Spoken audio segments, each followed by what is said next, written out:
Now he went off, but he was low key compared to former Epps. He's Back in the making day. a team, regardless of the What fact. I feel like is going Skylar on Thompson today. is making a team. He needs to I'm make not the team saying because he couldn't, shouldn't, or I wouldn't can't- put him on the team, guys. What I'm saying is if I'm go off of recent history of how this organization fails, they'll try to sneak him on the practice squad, and he won't, and he'll get scooped up by some other team. they won't being put him real. in the practice Because squad. they're scared they of. won't put him on the practice Here's squad. what I think it is. Because they're scared of competition. That's what I said. Yeah, they're That's what I scared said. if they get rid of Tua and put him in there, which is what will happen, and then he goes to Seattle and takes off. And does good. Chill. Now they look bad. That's really all it boils down to is how the perception. Deep down in your hearts, perception of y'all a think we're going to quarterback cut battle. Skylar That's it. Thompson. No, we're Is not that cutting what y'all Skylar truly Thompson. believe? No, we're keeping The Skylar. three quarterbacks, it'll be No. Tua, No, Teddy, you know and what? Skylar. You know what Those I'm are three for, quarterbacks.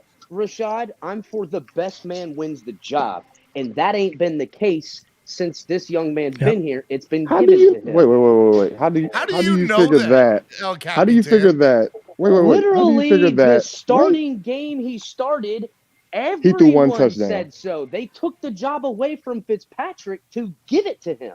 So Mhm. right away, don't tell me that's different. That's a fact. Okay. If we kept Fitzpatrick in, do we win that Arizona game? Probably. I don't Oh my care. I God. can't if We buts or couldn't wins. score And against the listen, Patriots. I'm not gonna lie. That was Tua's best game. Hey, Rashad, here's a fair question. If we No. kept Fitzpatrick in, do we beat the Rams? You know why we set Fitzpatrick? We put in Tua to not lose the game. Fitzpatrick was trying to win every game by himself. But That listen, was and why you they know were what? separated like I that. want Tua to Fitzpatrick's have a time little on bit this of team try was to very win good, by something the way. on his own. It was great. How about Tua do a It little was bit of very that? good. Yes, you're right, Roach. It was. You know, and Listen, that's one thing I would never take away from if him. Tua goes all year, all right, I got a question for you, buddy. Tua goes all year playing the same standard in which he can play, but the influx in talent across the team brings us to the playoffs. Although he still is only averaging 220 yards a game and 1.5 touchdowns a game, and whatever interception ratio you want to put on that. Okay. You dropped off El Capitan. Oh, he was making such a good point. Oh, damn. We didn't Now hear we that can. last part. You said after the. Go ahead. Yeah, the fault on the organization is continuing to be the same type of stuff, and it's not having an answer at the most important position on the football team. Whether or not can I ask you a question? Can I ask you a question, El Capitan? Mm-hmm.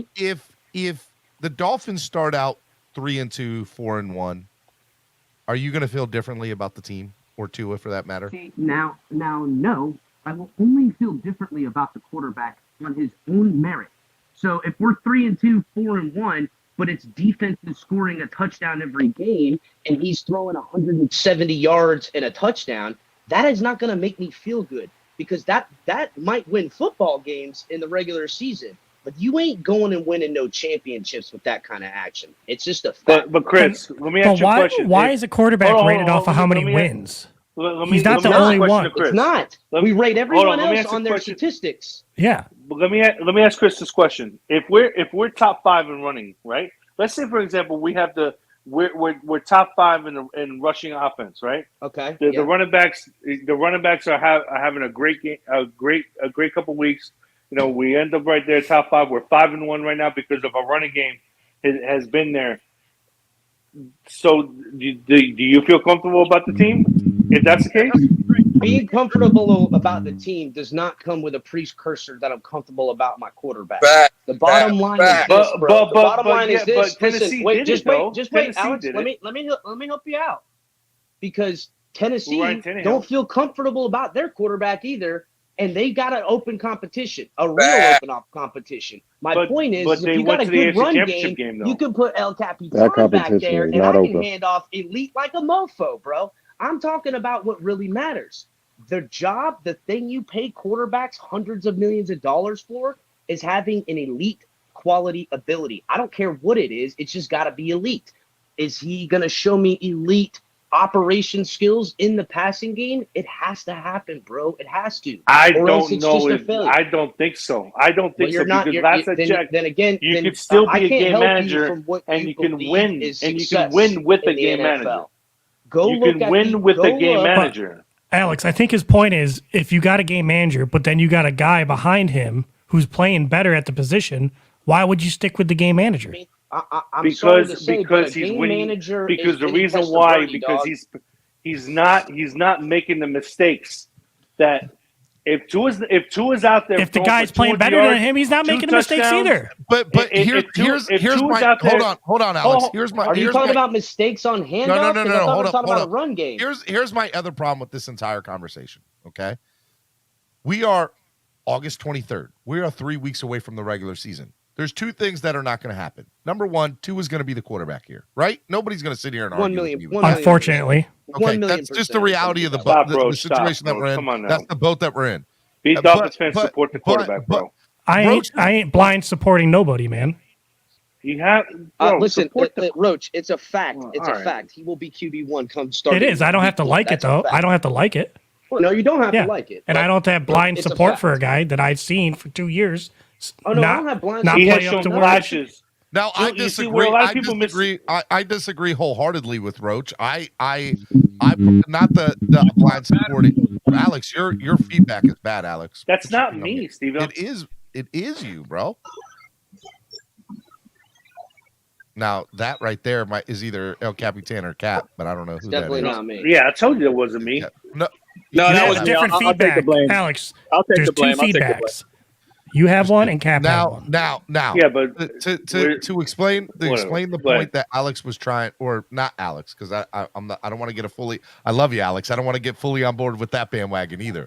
What I am explaining to you, bro, is this: I love the opportunity for a good, quarterback competition.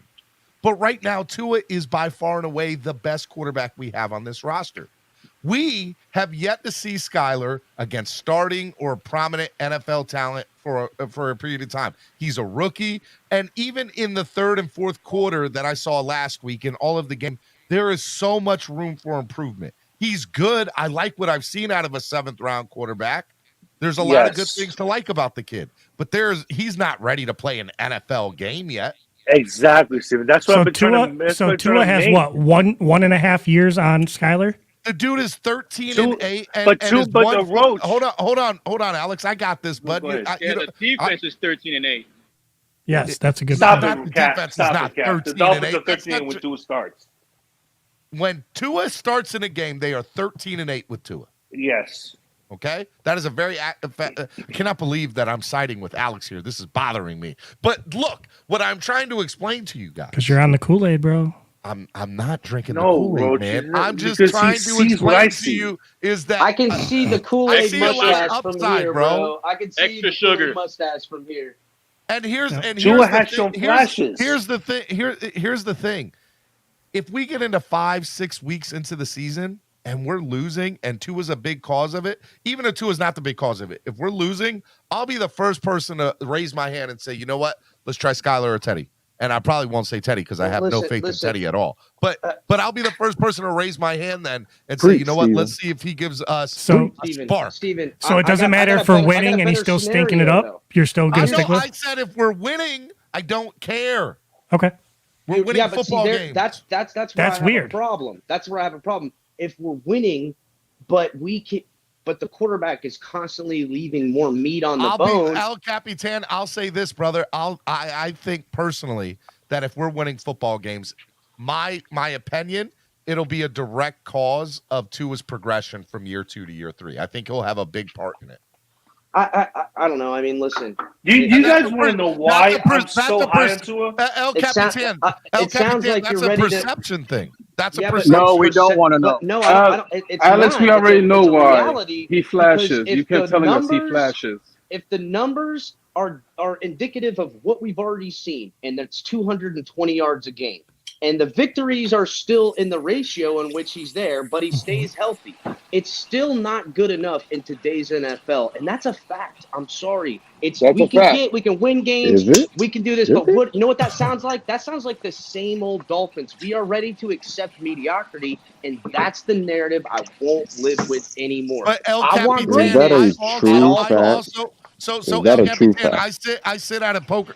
I mean, I'm not a gambler anymore, but I sit at a poker Rashad, it table, is a fact. and I know the Rashad. cards that I'm being dealt, I and can say that. I can choose to either play the cards that I have or sit it out.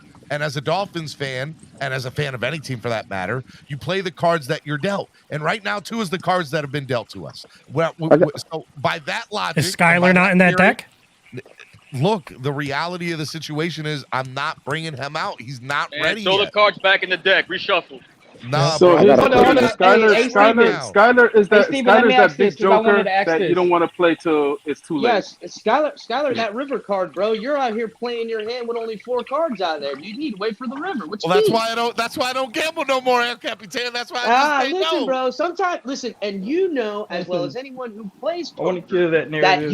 it is gambling, and football ain't no different. Sometimes you got to just go on your gut, or you got to just go all in because you don't give a damn. Now, what gets me I'm in or is bust. when Hey. Skyler's out there, do you not feel this energy?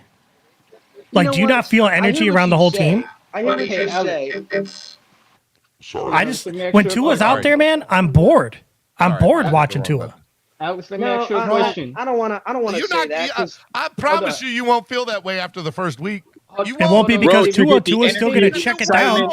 He's still going to check it down. The difference is, hold on, let me finish. The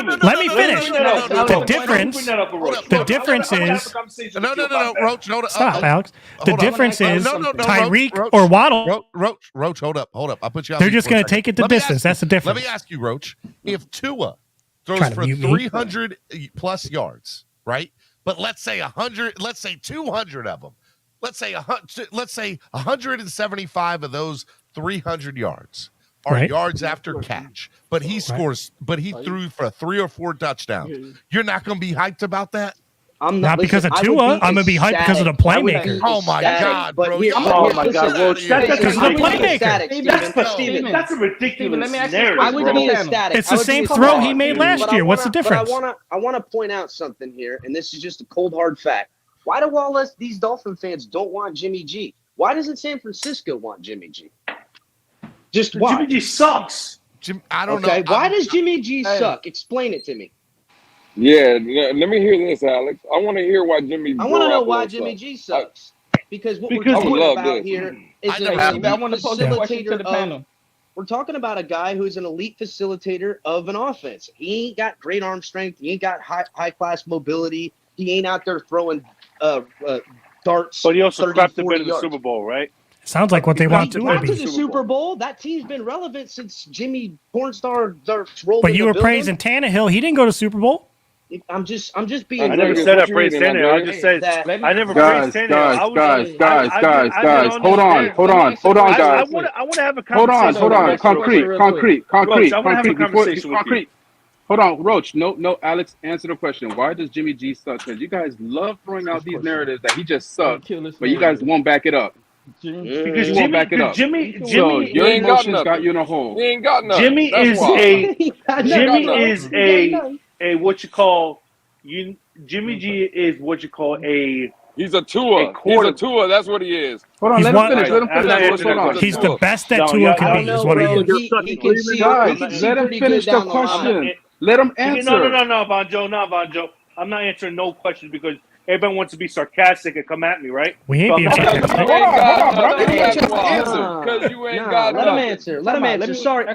I'm not gonna answer nothing because y'all want to disrespect me, right? And y'all want to disrespect me and dude, get out of your emotion. Get out of your emotion on that. You're just taking it that way. That's not what it is. I'm asking you a direct question. I love you, buddy. I'm asking you a direct question, Alex. Why did you say he sucked? I don't think Jimmy G is an NFL quarterback. He's a backup at best. Because, number one, he makes the wrong decisions. Okay? When the game is on the line, he does not perform. Okay? And he needs all the talent in the world around him. Steven, you on this train? Oh my God. I am Okay. not. I am not. Just like Tua? Alex, Hey, can I ask a question now? Tua, you don't need. No way. Man, what are we? Hey, I let me ask a cannot question. believe you I'm not just on the said show. the Oh my talent's God. got to be Let around me him, ask a bro. question real quick to the Jimmy G panel. went to a Super Bowl, bro. I'm not talking Tua, crap. I'm not Tua talking. is just enough. I'm not talking You crap. don't need about all. him. You don't need all the. How can you around be him. a Tua guy and hate Jimmy G? Is what I don't understand. Look at That is Andreas. impossible, bro. It's Hey. impossible. It's impossible. Andreas, are you on that train that Alex is on? What you eating, I Andreas? never said Jimmy G sucks. I was about to No, say nobody else said that except for Alex. Nobody else said that. The Momo I'm guy. gonna get The Jimmy Momo G guy. on train that though. Alex train, Hold on, Steven. fellas. You Hold on on, that I just want Alex to know, train, does Steven. anybody agree? I am Does not on anybody this train, agree? sir. Talk to him, Lewis. Talk to You him. jumped I on it don't too agree early, that Steven. Jimmy G sucks. Talk to him, Lewis. I Not don't on agree this that train. Jimmy G There's no sucks, stop in between. but I would not go get Jimmy G. If I'm going to get a new quarterback, it needs to be a very clear and evident upgrade, and And I by the don't way, feel like that is the that case is with Jimmy That G. I believe. I That I agree. can get behind, Andreas. I agree. Andreas, I I agree agree with with you. that, Andreas. Hey, let me ask a question to the panel real quick. Alex, you said Skyler wouldn't be ready. He wouldn't be ready for number one defenses, right? As a rookie. But we threw Tua ass out there against the Rams. He didn't know the playbook fully. He was manageable. He But wasn't is ready he either. ruined? He's gonna tell you as a setup, bro. I'm just saying. That's what he's Ain't gonna tell you. nobody ready Same until you narrative do you it, said. man. I'm just Let him It's kind of ask like the it's kind of question like to the first Alex and time. let Alex answer. Everybody be Kind of quiet. like Go the ahead, first time, Concrete. dog. Ain't nobody ready. Go ahead, Concrete. No, I want to know if Skyler's not going to be ready to play number one defenses, how did Tua do it as a rookie, not knowing the full playbook? I just want to know that. My personal, I can answer that. My personal opinion is Because that Tua was the Tua's, most. yeah, Tua's as a rookie was a lot better than Skyler is as a rookie. But a rookie is a rookie at the end of the day, right? I mean, yes and no, but there's a difference between a top 5 overall pick and a 7th round pick, bro. That's not moving the goalpost. That's the reality of the situation. Put it over here now.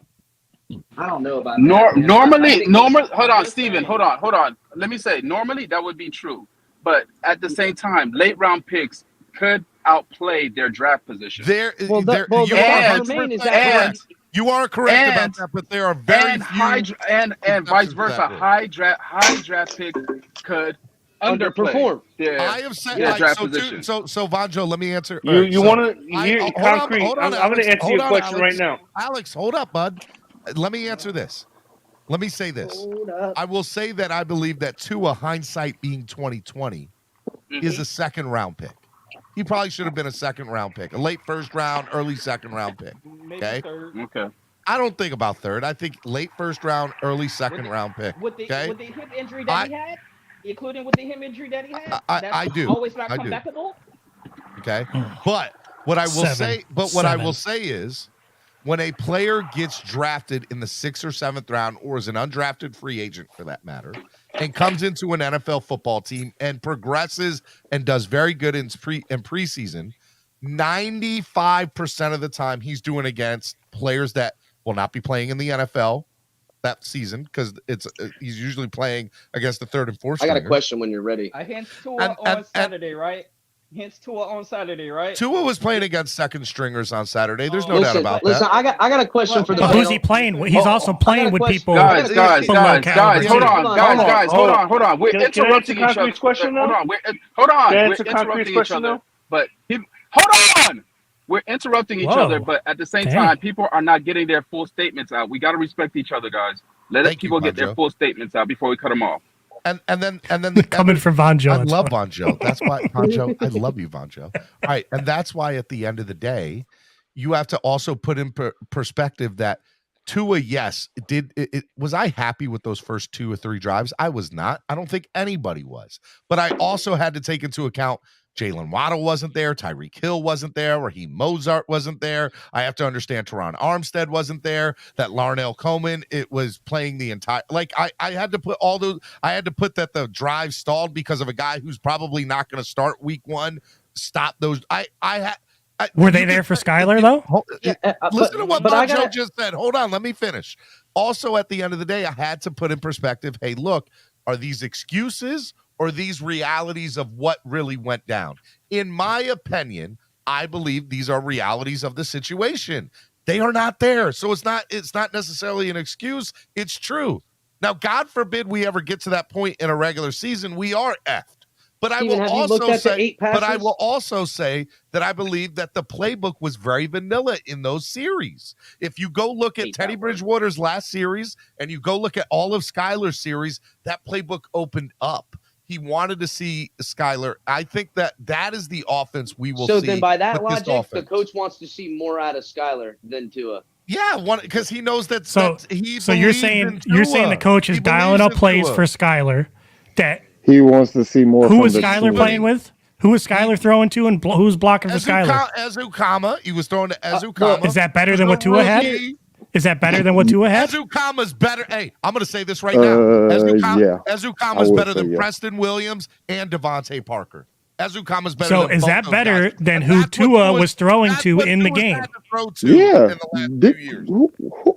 Who did? All right, can I answer? So you're telling me that they gave. So you're telling me they gave Skyler better players to play with in the third quarter than Tua. One player. One player. And that one player made not the offensive difference line, for not Skyler. running back. For him, and he got open because he was playing against scrubs.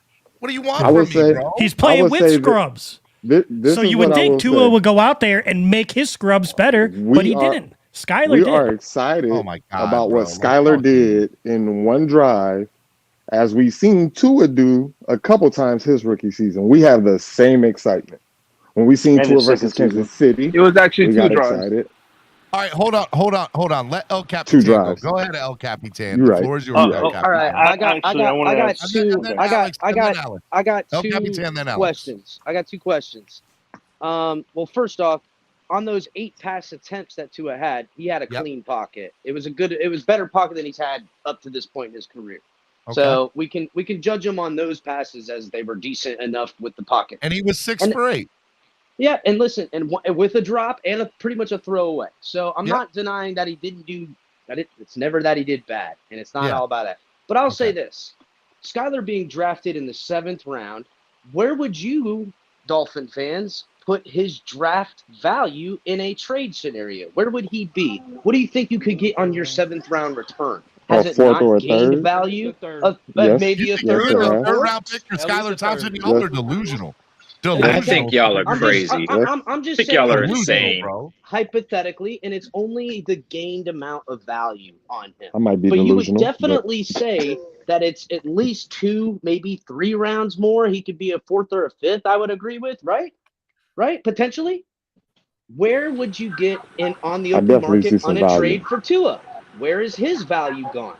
Tua, I still think you could get it. It depends. First of all, you're not going to trade him, which is a part I'm of my just problem. you're not trading either. I'm talking about value. Value. I think he's worth the 2nd round pick. I can't tell you what I see in Tua because I've yet to see him with anybody better than Matt Collins, like Hollins or whatever. Who they're very high in that with the Raiders, by the way. They're very high on Matt Collins. You've yet to see him make a single play. Captain on the football team, Matt Collins. They're high on that Johnson kid from the Raiders. Let's be real. Number 1, I've seen him all. I'm just saying, Matt Collins is supposed to be number 2 over there. But don't you guys want somebody who's going to elevate the people around him? All's the point of the personal. exercise. Hold on, let me answer Roach's question. Roach, I believe that Tua will elevate people. So you're saying, so this year you think he's going to elevate? Yeah, you got the big one. Yeah, dude, I think. Okay, if you're right, I hope you're right. Yeah. I just haven't seen him do it yet. That's fine. I've only seen people elevate him. And that's fair. But what I'm telling you is Tua's going to be the guy this year. Tua's going to be the guy this year. I hope I am so wrong. I hope I'm horribly wrong. I hope I have to come up here and I hope I have to eat crow while he's holding the MVP for the Super Bowl. What my problem is with that I hope statement, that's what though, happens. Rose, hold on. My problem with what Steven just said, and again, this is not a personal attack, but just because we got a new coaching staff and new weapons, what has Tua shown you that makes you feel that he's going to be better? Forget about the weapons or offensive line coaching. What has Tua shown? I think because we come out here and we just make blanket statements I guarantee he's going to be better. I'm going to answer. I think that Tua has looked 10 times more confident and than he's ever looked. in my personal opinion. He's out here, he's being cocky in interviews. He's out here, being very like he's not worried about I personally think that he has the support that he needs around him right now to feel the most confident he's ever felt in his entire career. That includes Alabama, by the way. And he looked he looked like he threw Coach McDaniel under the bus on Saturday. Is what he looked like. I don't think he did that. I took it that way. You don't think so? No, Steven, you don't think he's saying, "Oh well, it's what Mike asked me to do." He wasn't even calling him Coach McDaniel. I took that, Mike this, Mike that. Mike this, Mike that. We're reading into it. If we get into the first quarter of the football season and we're losing football games, and Tua's a direct result of that. And by the way, when I say Tua's a direct result of that, he's not giving us the spark we need. He's not, taking deep threats downfield at times when we need it. Whatever the case may be, then I would have an issue with that. And I would also put some of the blame on McDaniel at that point too. But as of August 23rd, this is the most confident I've ever seen our starting quarterback look in his entire career. And I'm here for it. And I think he's going to be real. They just said Tua had a good day of practice. There you go. Did they say Skyler had a good day? I'm just reading a want to know if headline. y'all It says been he watching threw preseason football. Two beautiful deep passes. Have y'all actually been watching preseason football? Probably scripted by the defense. Quarterbacks are all balling. I haven't. All balling. Yeah, Did you see Case Keenum? I did notice that a lot of the quarterbacks are all balling. I think that's why it's kind of sad that I didn't get to see Tua ball. That's facts, dog. I'll give you that. I'll give you that. I want to say this is that now that I've simmered on the preseason game, I'm putting a lot more blame on McDaniel on this, because on that Dan Le Batard show that he talked on, he spoke a lot about the fans and knowing the way the fans are. He literally said thirsty, or whatever he said, that we want and need, something that the fan base is invigorated around, to a polarizing one way or the other. That he was aware of it, but he went out there and only let 6 of 8 and 59 yards happen. That was a piss poor move on his part, and he really kind of fumbled it a little bit. So I put a lot of that on him. Is that on him? Is that on him? I do think. Why didn't he just one more series? Just one more. He's keeping his players safe. Feel differently. I think. What's that one more series going to do? Hold on. It's not about what we feel. It's about staying healthy. Getting to the regular season. One more series doesn't have this happening, or it makes it worse because Tua played worse in that next series. But also, now because of the way the fans are reacting to it, I bet you they're talking about potentially playing Tua in the third preseason game. Do you think that's better if he goes out for the third preseason game? Would that be better for him? I want to say this. Hey, hold up, real quick. I'll let you go, Alex. Somebody just tweeted this about an hour ago, and I think it's worth throwing up and just throw it because of the conversation that we're having. All right. Oh God. No, I think it's a good scenario. Wack Jones went 4 for 8 for 61 yards. Zapp went 16 for 25, 173. Josh Allen went 3 for 3, 45 yards. Case Keenum went 16 for 18, 192 and a touch. Tua Tagovailoa went 6 for 8, 58 yards. Skyler went 9 for 10, 120 and a touch. Notice a trend here. Pump the brakes on Thompson. He's good developmental quarterback. Just view him as such for now. I think that is the most accurate way to look. That's a fair right take. Now. That's a fair take. That's the fairest take I've seen. Yeah. Fair. You know what I have a problem with? You know what I have a problem with? Tell him, Lewis. If you watch the backups. All those guys went to the playoffs, but Tua. He played and not only that, but he played most of the whole second half. See, the problem is Tua and Skyler had the same amount of reps. They both had 2 series. Show me those numbers. Tua had 2 series. He was 6 for 8, 58 yards. I don't even need to go there with it, bro. I can just say that on the passes that he did complete or attempt, there was something else on the field he could have done. Nothing. On some of them. Not all of them. Not all of them. No, we're not doing that. Because this happened last night. It's true. Why are we not doing it? We went through the game last night on TD's channel, and TD was so enthusiastic that Tua missed his reads. He went through his reads and he missed it. He didn't take the shot. When Skyler missed his, when Skyler missed his, it was like, oh yeah, I'm not too upset about that. He missed It's what? just One of his 10. Did he throw? Did he hit He the missed ones that one. were there though, Rashad? Let me tell you something. Let me tell you something. This is what everybody's what did I just say? My standards are higher as a for my third-year number one quarterback. quarterback, bro. Please That's let it. me get into this. All right, hold on, guys. Hold on. Let Alex go. Let Alex go, guys. Go ahead, Alex. The thing is, everybody is misconstruing is this, okay? If Chase Edmonds is on a linebacker, I'm taking that matchup all freaking day. This is ridiculous. Yeah, for a first down. Because I am taking that matchup all freaking day. Yeah, for a first that down. is a mismatch. That is a mismatch. Told you that, Alex. The big O, the big O told you that, Alex. No, because you gotta be kidding me.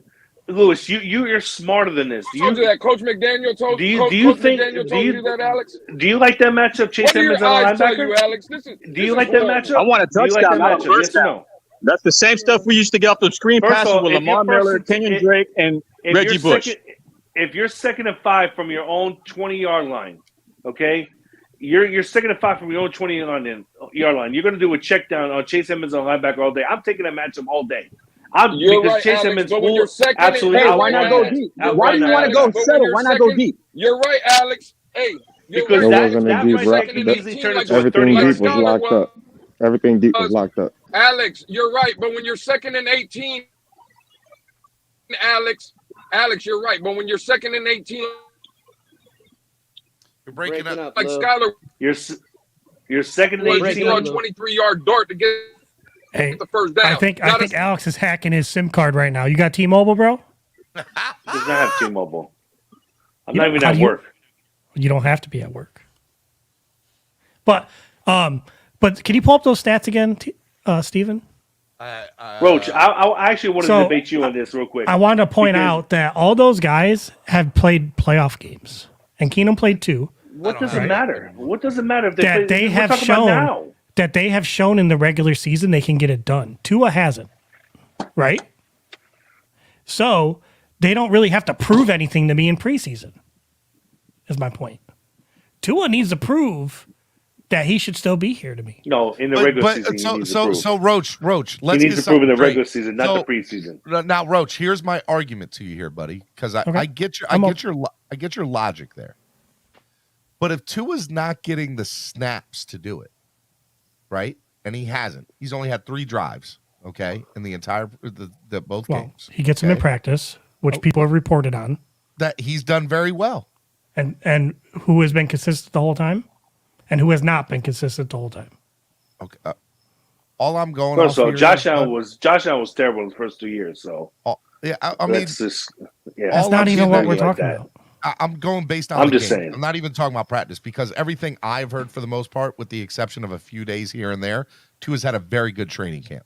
Very good. Yes, he has. But okay, you weren't there. But you weren't there, right? The people who were there are saying. They're saying that he has had a good training camp. But who's they saying is better? They say he's been inconsistent. Thank you. Oh my God! Please, inconsistent crap. Come on now. I'm gonna end this. I'm gonna ask Daniel. In your eyes, give me a sec. Daniel let me construct the text. Has to be careful what he says. I don't trust that. No, Dan. If I put it in a text, hey Daniel. So he's let me construct this. So if Daniel says it, it's got to be legit. I will agree. I just think it'll give it more validity. How about that? It'll give it more validity. You guys talk amongst yourselves while I construct this text, or don't talk at all. Whatever you guys want to do. I just want to know what Alex always say. I always say when I sat there and say he's been inconsistent, and all reports show he's been inconsistent. Why is that crap? I don't know, man. Because it doesn't fit the narrative that they want. Roach, I want to debate you on this, okay? With all these these checkdowns, this and that. If Tyreek Hill takes a 5-yard wide receiver play to the house, what's the problem? If Jalen Waddle takes a screen pass to the house, what's the problem? What do you mean? I'm saying Tua's still playing the same game he was playing. He just has playmakers that can extend plays now. And is that an issue? then he's not playing an elite game. He's just playing his normal game. It's not. But he's it might not. but if you got a guy, it might not be an issue in the win column. Are we putting up points? But it Yes might or no? become an issue come time to pay his ass. Were we putting up points? And Yes if he or has no? a guy behind him who's playing a better game, Could you guys hear me? All right, so why shouldn't he start over? So everybody wants him to chuck the ball. All right, hold on, real quick. All right, every play, right? Let me ask you guys a question. I said, hey, Daniel, in your opinion, has Tua had a good training camp or inconsistent / roller coaster training camp? Is that a fair question to ask? Is everybody good with that question? Yes, it is. All right. I think the roller coaster kind of puts some bias on the other end. So just say inconsistent or say inconsistent? Just use the word inconsistent. So everybody wants Tua to chuck it up 40 yards every play, right? When it's open, that's what we want. When it's there, yes. When it's open. Okay. Color. Because quarterback. Good morning, Stephen D. Sometimes they're not even going to do that. Get on camera, buddy. Get on camera. Hold on, just So Alex, here's the thing. I don't really have time what to be you're on saying. very long. I'm kind of getting ready for my You're saying hiatus. that you drop. But If he puts a 5-yard pass and he houses it, why can't any quarterback do that? Why do we have to stick with Tua to do that? Anybody could do that.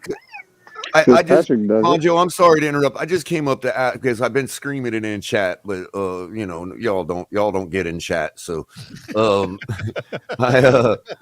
wanted to ask Roach. I think that I might be able to clarify the point you were making, and Please. I'm asking, I'm asking you because I'm going to speak for you here in a second, and I just want to ask you to correct me if I'm wrong. All right. What I think Roach was trying to say is essentially this: put Tua in Skyler's role this week and see then how he compares to those guys you just listed, Case Keenum and all those guys. So in other words, forget who's QB 1 and 2 and 3 for a minute. Put Tua in the role that Skyler played last week and the role that Keenum played last week. And then compare Tua to those guys. That's what I want to see. Further clarification: you're basically saying Tua should look like Skyler against 3s and 4s? I would argue, to the point of the people that think Skyler is not better than Tua, that Tua should put up 300 yards in that. Well, he should if he's a QB1 franchise guy. He should go out there and slaughter him. The Buffalo Bills put 50-some points on their opponent yesterday or Saturday. I need caller to be my interpreter from now on. I'm smoking on that Roach today for you, Roach. Got you. Oh, see, I ain't smoking today, man. I gotta get ready for work. Preseason or not, you have to be able to compare it at some point. See ya. All right, Alex. When the disparity is that large. EM Dolphin fan. Good morning, EM. EM, I was letting you on. Where'd you go, EM? Hey, right, I was bringing on EM. And the other thing I was screaming to come up to say, because Omar just reminded me of it. He says Skylar played against Publix employees. Guess what? What I want a question for the panel is, and then I'll go and I'll listen to everybody's answer. The question for the panel is, why does everybody, even the Skylar supporters, continue to ignore what he did against Tampa for an entire game? It 1s, 2s, 3s, 4s, 20s, 50 millions. Who cares? He took everything Tampa threw at him. Yep. And won the game. There was no 1s though, to be fair. Okay, maybe not, but then there wasn't no 1s against Tua either then. That's facts. Actually, there were 1s. And likewise, Skyler in Tampa did not have Tyreek Hill either. So stop ignoring what he did in Tampa. Hey, can I? That's all I got to say for the day. Other than that, love you caller. all. I appreciate Thank you for letting me yell at everybody, Stephen D. You know I always. You're good, man. I got you. You guys have a great. Oh wait, one other thing, Dravius. I just realized you're a midday cereal eater, man. Now I know why I like you, bro. I just figured out why I like you. Were you? Just I was eating salad, but yeah, I like cereal too. Hey, man. Cereal's good any time of the day. I like cereal midday. This man's I chomping eat it on a for bowl of breakfast, cereal in the midnight middle snack. of the day. I'm like, There's never not a good time for some cereal, fellas. There's not. Y'all I have eat a cereal blessed for day. dessert, literally. Give me a whole Hey, steak can I make a meal and point a real bowl quick, of Steven? cereal. Yeah, go ahead, bro. Hey, Steven, can I make a point real quick? Yeah, go ahead. So one thing I wanted to bring up is Alex left, huh? Damn, all right, that's all right. But it was to what he was saying about the Chase Edmonds play, kind of saying why is that a problem? And I'm surprised no one said this, but it's a problem because it's not 100% success rate for Chase Edmonds being that linebacker. Yeah, it's going to be a high success rate because he's a shifty, smaller. Are we going to bring up the fact that Tua missed the guy in the middle, Dump it off even to though the Chase ball was Edmonds, already out? 3rd and 5. What? Chase Edmonds, You're breaking up. You're breaking up, Triple S. Especially on that exact play we're talking about, he had people open beyond the sticks. So that's why Triple S, I would say you it's broke a problem. up. You broke up, man. We didn't hear 90% of what you said, buddy. Oh shoot. What he pretty much was saying was there was a guy Sorry, the open Wi-Fi past the straight. first down, Can you hear and me Tua now? went to Chase Edmonds instead. Okay, so I'm gonna try to recap it real quick. So basically, All I right, was time saying out. to Hold answer on. Alex's question- So Daniel just responded. Okay, this was Daniel's answer. Y'all ready? Daniel's answer to me was, "It's been good. Not too many bad days stacked together. It's been good. Not too many bad days stacked together." I mean, to be honest, that is exactly what I expected him to say. That means nothing. But It means the thing nothing. is, not too many bad days stacked together. Says mediocre. Again, that shows inconsistency, Steven. He's still been inconsistent. My question to him was, in your opinion, has Tua had a good training camp or inconsistent? He says it's been good. I told you. So we're just supposed to listen to everything he says. Just say. You know something I noticed y'all do though? Question mark? When it's negative news on Tua, it's like we have to take it exactly for its word. When it's good stuff, it's like we got to take them for their word. Stuff. I know. That's what I'm saying. He's even sucking good. He's been good. Exactly. He's been good. Not too many bad days stacked together. I think it's a very transparent way to look at it. Meaning that he has bad days, he had good days. They're just not stacked on top of each other. He's up and down. He's inconsistent. It was reported last week. I said you get one or the other, good or inconsistent. He said It was good. reported He last said the week. bad days that have happened, Guys. they haven't been stacked together. So are you upset that we don't believe him? So what are we talking about? So you sound like you're upset. Why do you believe the bad stuff, right? Guys, our Why do you team's believe the gonna be bad good stuff? this year. I just want to Why know. do you believe the bad They're stuff? gonna be good. Dolphins are winning 12 games this year. Y'all need to. I'll be honest. I don't believe him because I don't trust reporters. 12 games this year. Y'all need to calm down. I don't So you trust don't have reporters, no- so that's why I don't. So if But Tua when they comes out report the looking the bad, you same as he believe did it. last year against New England, then what? Because it goes against the narrative, Rashad. When they report the bad, they're always talking up Tua all the time. So when they report the bad, then I tend to believe it because it's the abnormal. Right.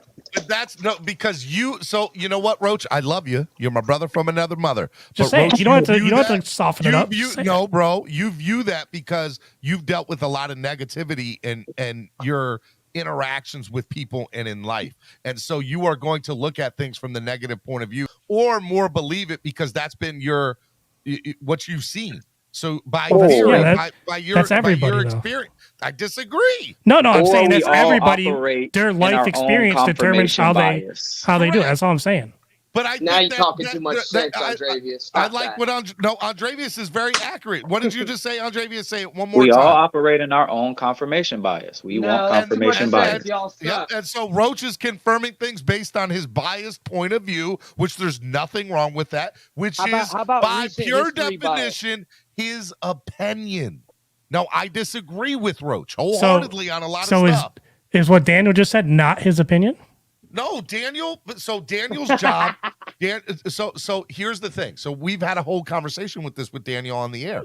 Daniel, as a beat reporter, how do you evaluate somebody? Well, I go based on what I view as X, Y, and Z of what he sees on a football field, which is an opinion, right?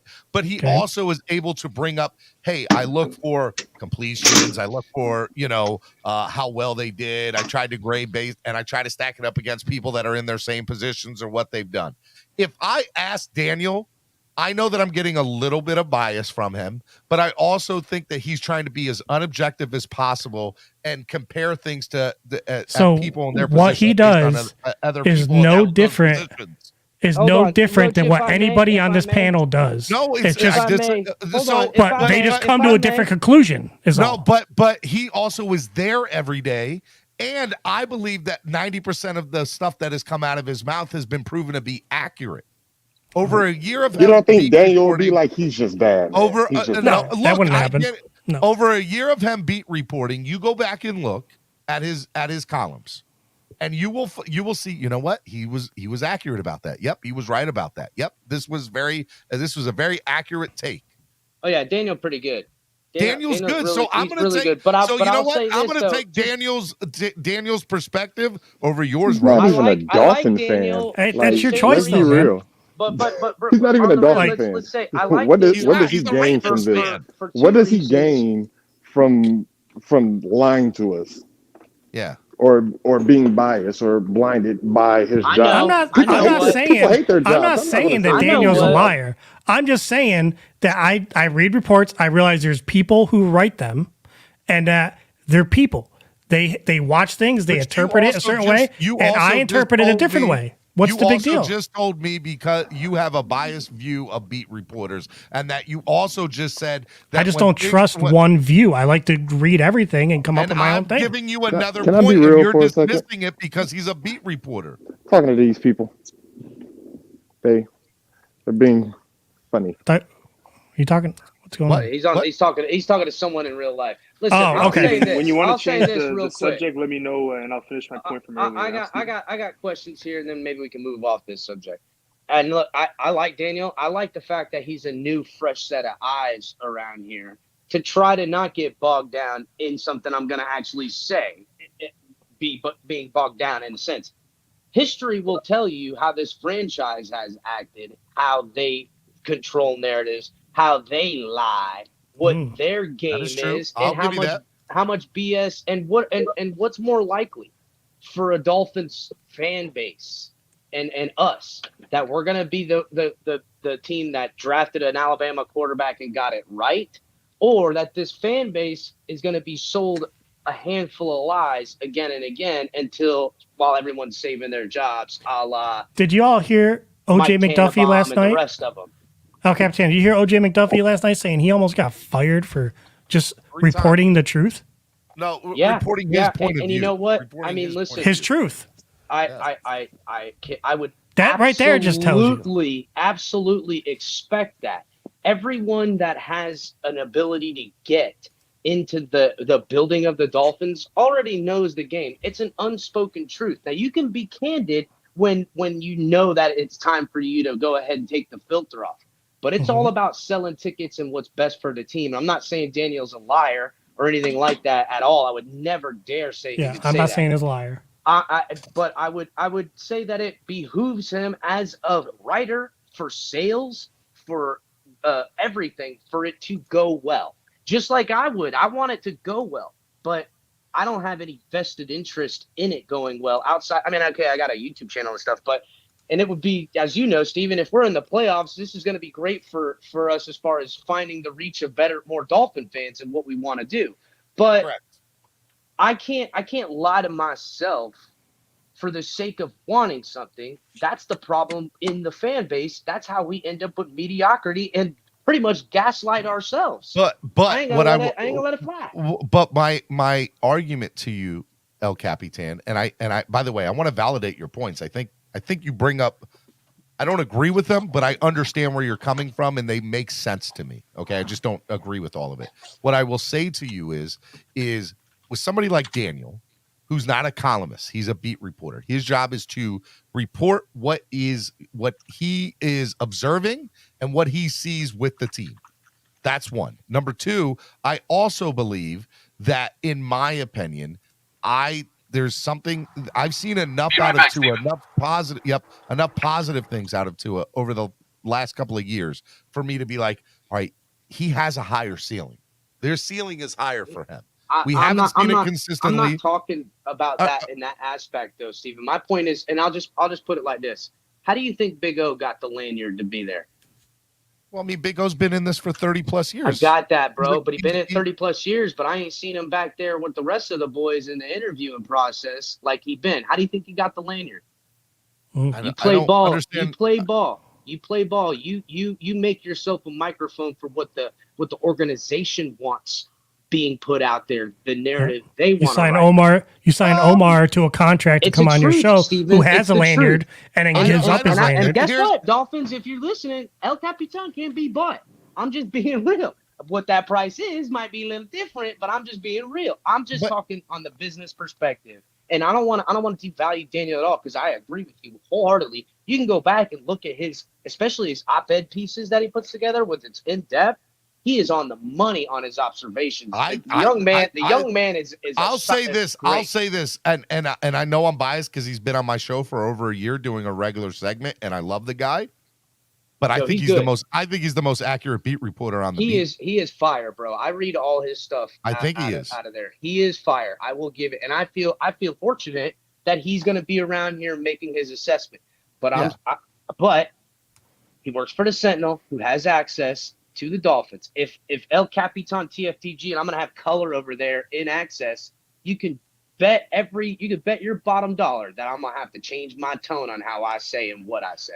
See, so let me say something. I used to think that way.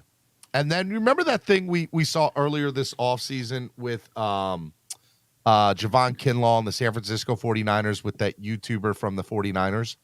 Yeah, but Steven, he got money, bro. Hold on. He is credentialed by the 49ers the same way Big O is, except we also went to find out he's his own entity. Now, what we did find out is that he's credentialed as a Sports Illustrated columnist, not through his own entity. But he says some wild stuff on his show. He does. He puts it out there. He tells the truth. But he has a huge market. If the 49ers didn't want him in the building because he's very, like he'll tell you, right? They wouldn't have, they would find a way to get him out. Especially after the Javon Kinlaw situation. I did a little digging on that thing, and that he was getting ready to get the boot in, and honestly, that blow up kept him in the building. And not to mention, too, his daddy got a little bit of pulling power. And well, because his dad was big in it, too. Look, there's a lot of situations there. And it's a different organization. Look, just saying, you want the access. Time out. All I'm trying to do is I was trying to give you a unique example of how that situation can be viewed, right? Now, of course, you can look at it from a different point of view. There are other factors that go along to it, whatever. Right. I'm going to say this. I think that when you turn on any one of our YouTube content channels, content creators, you are going to get a different point of view or a different view of how we all look at the same thing, right? I don't agree with a lot of what TD, TD, in my opinion, and I'm just throwing it out there because he's my friend, I'll say that I think TD lives and dies by what have you done for me lately. If you've had a good practice or you've done great for me, then that's how I'm going to feel. If you've done bad or you're inconsistent, that's how I'm going to feel. I don't live by that, but I understand that that's how he lives by, and I'm okay with it. Okay, I can respect it. How about that? All right. Now with me, I'm going to take the collective book, beginning, middle, and end. And I also understand that where could this story lead to? Where are we currently at, and where are we projected to go based on the pieces that we have around there? What I will say to you is, I personally believe that my outlook is a lot more positive than most people because I believe in Tua. I do. I also believe in McDaniel's offense because I think offensive-wise, was he the head coach I wanted? No. Was he the offensive coordinator I wanted? All day long. He's the exact offensive coordinator I wanted. And then to get a guy like Tyreek and all these other pieces in here, I'm stoked. Now, if we get 6 weeks into the season and we're not doing it and we're losing games, I'm going to be the first one to raise my hand and say, all right, who do I need to point the finger at? Is it Tua? Is it Coach McDaniel? Is it Chris Greer? I'll do it all day long. I won't have any issue with it. I'm saying this is that we're letting them all off the fella? hook all the time, bro. The finger shouldn't have to be pointed. It should already be known. And we're gonna be confused on who to point the finger at when everything's coming out, because the organization. Here's what I'll say: if this organization, if we fail this year, it'll be Tua's fault. But if we succeed this year, it won't be Tua's. Tua will not. But that's what they say every year, man. It's always he needs another year. He needs another year. He needs this. But if he needs that. If we do good this year, Tua will not get the credit he deserves. I promise you all that. You guys, listen. Forget about Tua, okay? The face of the franchise. This is what I'm saying. The face of the franchise let the most accurate quarterback in the history of the NFL play by himself last week, okay? Tyreek Hill and Waddle and all, they let Tua play by himself. What is going on with this regime, bro? What sense did it make? I'm still upset at the fact that Pete, I've been saying it. Why did they do this? Why did they do this? And I said this last night on your show with Color. What is the reason for this? I need to know. They let Tua play with Ezukama, a fourth stringer. They let him play with Brylan Sanders. He's not a fourth stringer. He's the fourth. He's the third or fourth quarterback, but he's Cedric second Wilson string, bro. too. He's Cedric second Wilson. And I want to point out real quick, with all these reporters, and we're talking about, with his stars. and we're talking about, because you go around the league, you got Mahomes playing with his wide receivers he's trying to learn with. Valdez Scantling, he's trying to get better with McCall Hardman. He already has a $500 million contract. What is this guy doing playing? You know why he's playing? He's practicing with his guys. You guys right now, as of today, think it's a joke. Oh, Pete always no. There is locker room problems with Tua, and you guys know there's it. a locker room problem with Tua. Where is that being? Where do you getting that from? What do you mean? It's out in our faces, bro. What is Tyreek Hill doing not playing? Why? Two drives? Because our coach just said in a press conference that he's not playing the starters. And you can't. Can I say something to Pete? Pete, you can't say Tyreek Hill doesn't like Tua. That's all he's been talking about, how good he is, how accurate he is, how he's the best thing since sliced bread. Listen, Steven, Jalen Phillips is a starter, right? Why is he playing? A first-round draft pick, buddy. Because McDaniel, like it or hate it, is being very cautious about the starters. You don't have to like that, but that's what he's doing. No, I don't like it at all. And this is why I'm complaining up here, and I'm letting you guys know McDaniel is he's already screwing it up, right? But he's not even letting these guys. He's not even letting these guys compete at that. Like Tua needs his guys. Listen, I'm not bro. siding fully with Pete on this, but I did come on and just say, like, I'm putting more of this blame on McDaniel at this point. This is why would he allow the narrative to be created that Tua comes out for 2 series? They should have put him out for a third, and we probably wouldn't be in any of this situation. And if he doesn't play in the third preseason game, we're going to hinder this until September 11th. So, Pete, let me ask you this. Exactly, El Capitan. If the thing we're talking about the most, by 30 points. If what we're talking about the most in our whole community is Skylar and Tua, how come there wasn't one question in that room about it? Because the PR is controlled. They control the questions. They won't let you ask that. They'll have that question and they'll scratch it off. If you get a total of 15 questions and you already know what is probably going to be said, Tua's our starting quarterback. Why even bring up? That's not the question. That's not the question. Just wait. Look at all platforms and look everything everywhere. It's the only question. And no one asked it. Don't tell me it ain't controlled. When the one question someone should ask is that, hey, there's about Skylar and Tua. When that's the question on all Dolphin fans, all over Twitter and Facebook, every platform, every show. If you're watching the coach's interview this morning with the live feed, that's all they're saying. Skylar QB1. Whether it's the right question to ask doesn't mean it. They're not working for us. They working for them. And the only time you saw a question about Skyler was after the game when there was more reporters allowed in than the controlled reporters. And it was the people on the side that aren't controlled by the team that asked the question. I'm not saying that the team doesn't, hinder the media to ask questions of what they should ask or not allowed to ask. What I will say is, though, okay, this is what I will say. If it is as big of a controversy as we make it out to be, which, by the way, I just want to throw it out there, I don't think it is. Okay, Tua the guy. Neither do I. He's pushing. Steven, I'm calling you everybody Daniel. keeps bringing Text up the Daniel. wrong quarterback. Everybody keeps Text bringing Daniel up the wrong and ask him quarterback. that. He Text Daniel and is. ask him that, Steven. So you're gonna. No way. Don't put that, Daniel. Don't Russell, put that on that. Russell. guy. At the end of the day, man, let these guys have their fun. It's a new quarterback every week, so He's let them have pushing their Teddy. fun. He ain't pushing. Batman, I've been talking about Skyler since he got drafted. Listen, Ain't no other NFL team having that problem but us. It was Fitzpatrick. Russell, don't come in here and lay on our parade. Let us have some fun. Ask yourself why. Listen, every If week we're it's a having new our fun with quarterback. all these different quarterbacks, why aren't other NFL teams having their fun? Hey, my dad once told me. Keep all three of them. Batman, you get that two and near tramp stamp tattoo yet, buddy? Hey, listen, he's my quarterback. He's my quarterback.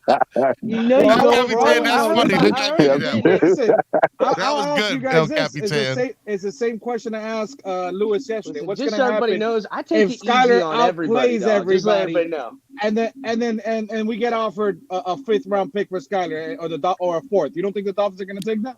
They're not So- getting a so hey, 5th round pick for Skyler. How about this, Thompson, bro? Batman? Let's do. I think it was El Capitan that said it. Let's put Skyler, or maybe it was Pete. I'm not sure who said it. Let's put Tua in the same position this game that Skyler's been in and see what he does. It was Color that came up. It was Color. Sorry, Color. Stringers. Hey, You got people. Tua's got going to people that are get gonna that be week working. one against the Patriots, buddy. That has to. He's be going to the play dumbest against thing I've ever threes heard. and fours in week one. No, you're talking. He's gonna You're play talking against about starting guys. quarterback, starting You guys are caliber talking defense. about putting our starting quarterback against guys that are going to be working at the rec center. Like, Let come me on, man. tell- Let's get serious. The point is, Tua won't be able to make him look good at the point. Why not Tua? The rest of the AFC doing it. They're improving. Patrick Mahomes is playing 1 to 2 series, and he's playing against 2nd and 3rd stringers. And That then man is nobody's not gonna play playing against against fourth fourth stringers. Hey, with his first team, no? He's not playing with the first team. He has no receivers, Steven. Who else is he playing with? This weekend ain't nobody playing. Hey, Steven, I hate to burst your bubble. There ain't going to be no healing tonight. You're wrong. No, there ain't going to be no healing tonight. I'm just like, I'm the panel. So week 3. So back to the beginning. Week 3, we're not going to see any starters, but you guys were satisfied with last Saturday. Yeah, but last Saturday was the week for Again, starters.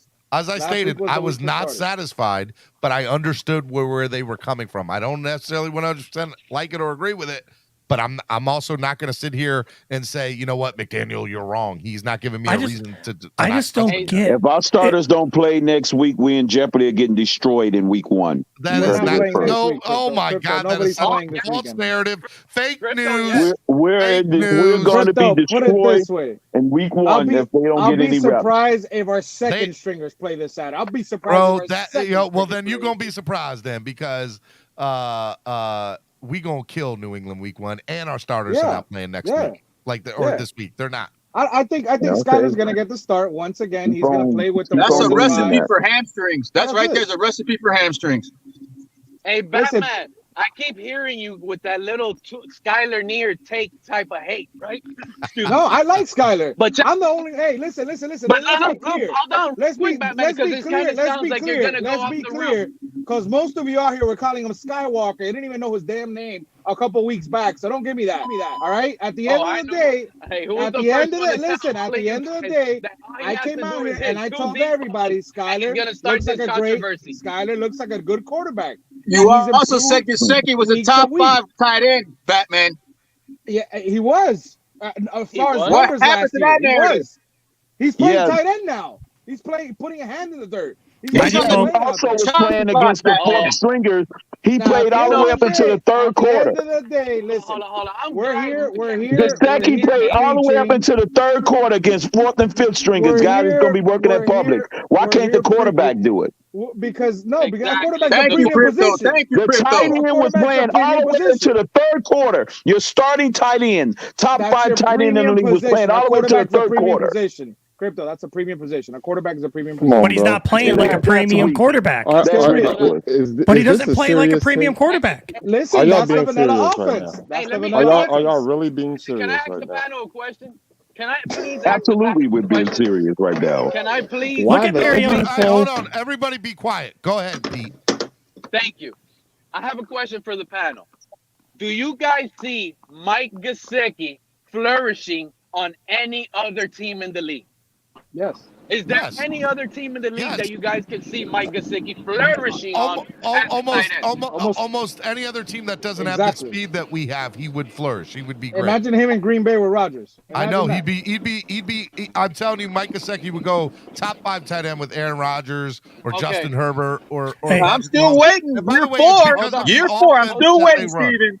But why was he out there playing in the third quarter against a bunch of scrubs that's going to be playing at to learn how to block and play. Year 4. He's not going to learn how to block in year 4. I agree with you. I don't think he deserves to be on this 53. Hey, you know what's crazy is Mariota went out there and just threw bombs to Kyle Pitts in his preseason game. Based on this offense, that's why I say that. What happened to Ritter? That has nothing to do with Tua. That has nothing to do with Tua. Plays are being called. I want to say that playmaking ability. Gesicki's What's top up, 5 in the Lewis? NFL. But I will also say that in this offense, your tight end has to block, and he doesn't block. So he Steven. Okay, Steven. So you admit that he's a top 5 tight end. He will flourish. He's gonna flourish. Okay, right. Why do we need that guy blocking in this system? This is what's pissing me off. I'm sorry. We have guys that McDaniel runs. Because it's a run. Because it's a run pass offense. Because with a $30 million receiver. It's a run pass offense with a $30 million receiver. Tua Tagovailoa. Everything on this team, Steven, has to do with Tua. That makes as much sense as tits on the board. Heading back to work, man. Much love, everybody. Everybody have a great day at work. Everything that's been happening the last 2 years, Steven, is for Tua. Every little bit of it. Steven, this is what I'm trying to say. They're looking for him to block. They act like we got Derrick Henry in the backfield. How's it could be built with Tua? So they want him to run block. They want him to be the best run blocking tight end, but yet for Tua. But on the other team with a great passer, he's a pro receiving tight end. They don't care that he can block. He's gonna score 10 plus touchdowns. This is the problem. But with Tua, he sucks. He needs to block. We're about to lose the best tight end. The Dolphins. Yeah, 700 yards. Hey, Wayne, it's an open panel. If you don't like him, come on up here, man, and make the show. He should have had 800, 900 yards, but he was dropping passes. That's Tua's fault. He had his best season. Dropping passes, was making acrobatic catches all year last year. He wasn't getting hit in the face. Failing out to it all year long with acrobatic catches. Wayne is one of those Twitter warriors. He's a keyboard warrior, Roach. Wayne won't come up here. I'm just saying, he's trashing the panel. Everybody on the panel, come up here and join the panel, make it better. Nah, he won't. He won't. That's a Tua. He's one of those soft Tua fans. He's one of those. That's what happens. Let me tell you, Roach. When they go personal, they're just bad. They're Tua-neers. They're Tua-neers, bro. That's what it is. At the end of the day, everybody can be a Tua-neer. I don't go personal, so that means I'm not a Tua-neer by your definition. You called me a fool today, Steven. I said you were delusional. You called me a fool. I didn't take offense, though. I like being But, Steven, you are a Tua-neer. I'm You're not a good Tua-neer. Yes, you are. I'm a good Tua-neer. The difference is, Steven, the difference is we're friends, so, it's a banter thing. You know what I mean? We're almost best friends. Almost best friends. Oh, you'd have to answer my call more than every other call. And you would have to tell me you love me on the phone. That ain't going to happen. So we're going to be okay losing guys, to Gesicki. Miami Sports Music's #1 Miami fan morning show. Let's do final thoughts of the day. I got stuff to do this afternoon. I can't be on here all day. That was like, what, a 30-minute conversation? You trying to get me to say that the other day? I know. It was wait, hey, hold on. Wait. Wayne came up. Good. Wayne's up here. What's up, Wayne? Hey, Wayne, welcome to the panel, man. What's up, everybody? Happy to be here. Wayne, you were called out. The floor is yours, my friend. Go I ahead. am finally here. Steven, thank you for actually having me on your show. Everybody, you do a good job of voicing your opinion, but I will say your opinion is not always facts. A lot of people take their opinion and put it as facts. What I'm saying is a lot of you come on here just to sprout and shout out a lot of noise because you can't get your facts through, which is understandable, but not everything you feel are facts. It's opinion based. What people I agree with that realize 100%. is this team he's right. He's right. Good for years, and that's not our fault as Dolphin fans. That's the team's fault. We've been scarred, but y'all gotta understand. Every time we look at other teams, we're like, damn, I wish. Oh, sorry, Steven. Every time I wish we had that player. Does he get one freebie? Team, we can't have him. Why? Because we don't have the money, or we don't have the balls to go get him. When we finally got a good player on our team, we shun him because we're not used to having an actual good player. Who's that? Mike Gesicki? Like Gesicki. You know what? Gesicki is an all-time pro tight end. It sucks that he can't block for crap. All-time pro? Get out of here, bro. He can catch. So he could be not a good catcher. Gesicki could be a catcher ball. Player in this. You know, I'm glad Wayne came up here, dude. Wayne, you do sound like Chris Prasad, bro. Anybody ever tell you that? Yeah, he does. Wayne, you need to come up here more, man, because when you're talking on the chat, you're enjoying, like, it doesn't feel hateful, like, but the texting feels hateful. You know what I mean? Well, that's why I tell people all the time, y'all overreact. It's a big difference. Exactly. It's a big difference. Don't look at so much. The reason why I react the way I do on the text line is because I'm at work, so I really don't get a chance to. Most of the time, I'm a night person. I'm a fire sprinkler inspector. Actually, I'm the drum major for the Heat Street Band, so I got practices through the week to get ready for the new season. That's all. What band? What band? Bruce Springsteen. The Miami Heat Street Band. No, the Miami Heat Street Band. The Heat Miami Heat Street Band. Yeah, I'm the official drum major for the band. Can you get it on the show? Wait, hold up, guys. Shush. Wait, can you do me a huge favor, bro? Can you? Are you on Twitter? No, I don't do Twitter. Twitter's a cesspool. Do you have IG? I got IG though. Can you hit me up on IG after the show today? Can you hit me up on IG DM? Yes, sir. All right, because I want to talk to you about. I want to talk to you about shooting a video with some of the drums in the background with Solo D. With Solo D. Oh, I know Solo D. That's the only reason why I watch your show. Is your show Reason? I know a lot of people don't like Reasons. I get it because the way he comes off as some people, but he does throw. You a two and near, Wayne. You a two and near, Wayne. Here we go. You a two and near, Wayne. Hey, Wayne, you gonna watch the show tonight? You gonna watch this tonight, Wayne? Oh yeah, I watch. He messes with Reason. He's an op. He's an op. I'm kidding. And the only show I watch sometime at nighttime. Hey, Wayne, look at this. Two and near next to you. I got Daniel. I got TD Finstock. I got Reason. I got Dudley and Duron. I love Dudley. Oh, yeah, hey, tonight, man. Tonight at 9:15 Eastern time, y'all.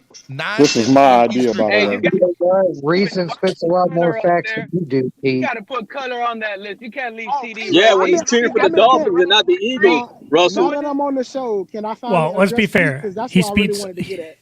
Reason does opinions, just like all everybody else. You want to get out, Pete? Roach, I think Roach does a lot of the stuff just to get the knack at people, so that's why I clown with. Yeah, Roach. man, it's more like I think it's more your and actually just calm down. Let's get ready for a fun season. I think it's more emotions. Can you guys hear me? Yeah. So Wayne, it's more that like I'm trying to be the opposite of Tuanon. I'm trying to push back. You know what I mean? I crack up over this crap. Because why can't we just be Dolphin fans, everybody? All right. All you need to do, Wayne, look at your screen and look at the top left corner of your screen. You got to ask all those people that came from Alabama. I don't, man. Here, bro. And you know what? To that case, I feel like some of that is real. No, listen, all the Tua lovers and the Tua haters, a lot of that Tuanon and Alabama and all that stuff, it is real. It is a fact that some of these people make much more big deal about if Tua does any wrong. Oh, you can't talk about him. No, listen, it's an objective opinion. You can't expect your quarterback to be perfect because Tom Brady wasn't perfect when he came out. Pat Mahomes wasn't as perfect when he came out. Drew Brees, all of those guys wasn't. What Tua needs to do is be consistent. Limitations that our That's what I agree with. No, man, Wayne, you gotta. You know what, man? I'm not gonna let stuff slide only because you're a nice guy. Oh no, I can be trash. I can be trash. Hold on. He's like, I'm not gonna let you just because you're a nice person. What Tua has done to this organization is downright, like, almost embarrassing to a point. It's what like, has he done so bad to you? Bro, he hasn't earned. Keep going, Wayne. He hasn't earned nothing. He's limited, and you're trying to sit here and say we're trying to go home. Like Tom Brady struggled early on, Drew Brees struggled early on. but none of their struggles limited their offense to a certain offense the way it is. They were able to just go out and play football. That's exactly what Drew Pete, Brees' offense I've been was. waiting to get at you for this point for the longest. It's been 2 years. Where you been at, buddy? 3 years now. Let me get it. I don't want to. Let him go, Pete. Let him get it. Point out. I've never been on this panel. I'm happy I finally get to say something to Pete. Pete, you know what you are? You are a leech that likes negativity. How dare you, sir? Wait. The negativity that you do bring out, it's bullcrap. You know why it's bullcrap? Because all you're looking at is the wrong things that everybody on the team does. You put it on Tua. I ain't no Tua fan. He need to get his crap together and actually be consistent. That is the biggest problem with Dolphin fans today. Tua's not consistent, but we can't forget. We all seen what this guy was and what we know he could do, because that's what every other person at ESPN, NFL Network. Hey, Wayne, I don't know where all of these people. Wait. I'm trying to figure out, where did you forget what Tua could actually do if it wasn't for his injury? Now, how can you blame him for his offensive line not being as good? We never had a running game. He's not a hero. He's not a hero. Wait, exactly. But you try to paint him to be a hero when your whole team is not right. Your whole team has to be fully done for you to be a full, complete what? Because he was painted as a hero coming Okay, out. look. That's what that defense looks okay to me. Wayne, look, Wayne, I told you, you're a nice guy, but just don't go there with me when it comes to Tua, because Alabama Tua, I still have my questions and concerns. They're all out there. Why is this guy throwing 60-yard bombs, being up 28-0, taking advantages of these weak colleges? That's what he did. He padded his stats. Oh that's my God! You play who you play, Pete. Okay. Hey, Wayne. Hey, Wayne. No, hey, real quick. Pete, real quick. Let me ask Wayne a question real quick. Wayne, if you feel that way about Alabama being the sole purpose of why Tua is a successor and becoming an NFL player, ask yourself why Alabama didn't keep Tua's little brother, and why Oregon didn't get Tua's little brother when Mario Cristobal had a chance to recruit him. Ask yourself that question. What are you talking What does about? his little brother have to do with anything? Exactly. Because they were handing the positions in Maryland and in Alabama. They were given these positions. They were hand-fed to them by Nick Saban. Wayne. They didn't earn it. He thought Jacoby Brissett. Hey, Wayne, it was a pleasure talking to you, my guy. See how that turned out. Talking to some of these people. Hey, look. Hey, you hear that, Steven? They don't know football. Don't let everybody talk crap. Russell, did that not happen, Russell? Russell, am I lying, Russell? Russell, am I lying? Russell, you forgot. Don't tell me I don't know when it's true. I mean, can I make a point in Pete's defense, Steven? Yes, go ahead. Pete, let me just say this in your defense. Anybody can defend me. I love it. Thank you, Triple. Wayne D, one of the things you just said, a lot of what you said was factual, and it seemed very objective, and I have a lot of respect for you based off of the things you just said. One thing I do want to push back on, though. So when you said that, and Pete admitted that Tua is not a hero, and that people are, why is he expecting him to be a hero? The reason is because he was painted that way coming out, not by Pete, but by Alabama fans, by pundits, like you said. So we were sold a bill of goods as Dolphins fans. Franchise turning player. This is the franchise turning player. This is going to be the guy. He's going to come in and everything's going to be okay. That was what we were sold, not by Pete, by just the media in general, and by Alabama fans. Which y'all are arguing. You can't put it on Pete. You can't put it on Pete that he expects Tua to be a hero. You can't put it on Pete for expecting Tua to be a hero, because that was what we were in essence promised. Exactly, Triple F. I'm putting it on Pete to use his common sense. Nothing more Tua said, can't Triple throw F. and catch. You just checkmated the conversation, Triple F. Nothing else needs to be said. Nah, buddy. Stop acting like he's. I don't think Tua's a savior, but I'm not gonna blame him for us. Nothing else needs to be said after what Triple S said. He just checkmated the conversation, Triple S. Triple S, good job.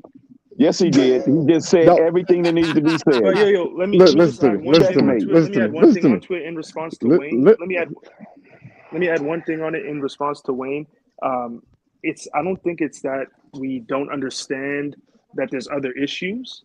And I think if you're true and objective, I think a lot of people do understand that there's issues. We had a horrible offensive line, but at the end of the day, there's plays he left on the field, A, and B, we were sold that he was a guy that could overcome these things. He's going to be the hero. He's going to be the savior. He's going to turn it around. And then it turned into, okay, well, we need this and we need this. And a lot of people are upset with that because initially that wasn't the plan. It's like if you buy a house and then you're only supposed to put in $800K, and then they start saying, well, we actually need 1.5 mil. You're going to be a little upset when you need more than you thought you were going to need. Triple S, it's not what you were promised. Triple S and P. And I think that's fair. Who on God, Green Earth sold y'all that Tua would be the savior and overcome all the bad stuff he had to deal with? Jesse Davis. Go back and turn over the film. Albert Wilson. Turn on the television. Rashad. Go back and watch the film. Rashad, did you forget? Rashad, did you forget tank for Tua? It was literally tank for Tua. I was arguing tank for Tua. Who told you a 6 foot 109-pound quarterback was going to change everything in Miami? People are just magically going to block better. You must everybody in the sports media. What's the draft coverage? What one player in draft history was ever brought to be? We're going to change everything. Rashad, stop that, bro. When you Justin Herbert, Joe Burrow, Peyton Manning was, John Elway was. Stop it. Do they have O-lines? No. They weren't told Justin Herbert going to change. Joe Burrow. Indianapolis offensive line was going to be prior to him. They sold us him. Fellas. Y'all don't want chaos on the us being sold the quarterback was based on their future offensive line. Pete and Crypto, let me get Rashad real quick. That's what you just said. Eat him, bro, because I can't right now. I'll start screaming Triple S. Rashad, you said did they have offensive lines? What was Justin Herbert's offensive line ranked in his rookie season? Pretty bad. Hold on, my music. It was number 32. It was number 32, Rashad. So, and I'm not saying this to say that Tua should have been whatever. I'm just saying we were promised, and we were not promised. We were sold a bill of goods that he could be the savior. He would be this guy, and there's guys that are doing it despite horrible offensive lines. We saw Justin Herbert break records with one. With a 32nd ranked offensive line in his rookie season, he broke records. That's a fact. Sorry, you win and lose these games by the quarterback play. You're muted, man. We haven't heard a thing you've said. You're muted. Who? MCJB. We haven't heard a thing you've said, brother. You're muted. There you go. Has been muted for a minute. No, you double tapped it. You're still muted. You're still muted, MCJB. What happened? You've been muted the whole time. I don't know what's going on. What's up? He just sitting there listening. He just chilling. Leave my man MCJB live. What I do? Nothing. I guess you were talking and they didn't. This is what's going on. You got Tuaniers like Wayne out here trying to go at me. No, when Wayne's clearly Wayne's fair. Pete, come on. He's fair. He's fair. Now But still, he said hold on, Wayne's Triple S. He is a Tuanier. Rashad, you're a Tuanier too. But this guy just said he's waited a long time to come at me. Come on. So listen, you just heard it loud and clear by all of us on the panel. If Mike Gesicki is on another team, he is a flourishing Pro Bowl tight end. The reason why he's not doing that is because he has Tua as his quarterback. And there's too many plays, and I keep hearing guys say it, Tua leaves meat on the bone. I love when they say it because every time they say that, I go back to last year when Tua was missing wide open Gesicki's on big, deep corner posts, one-on-one versus small, slow outside linebackers.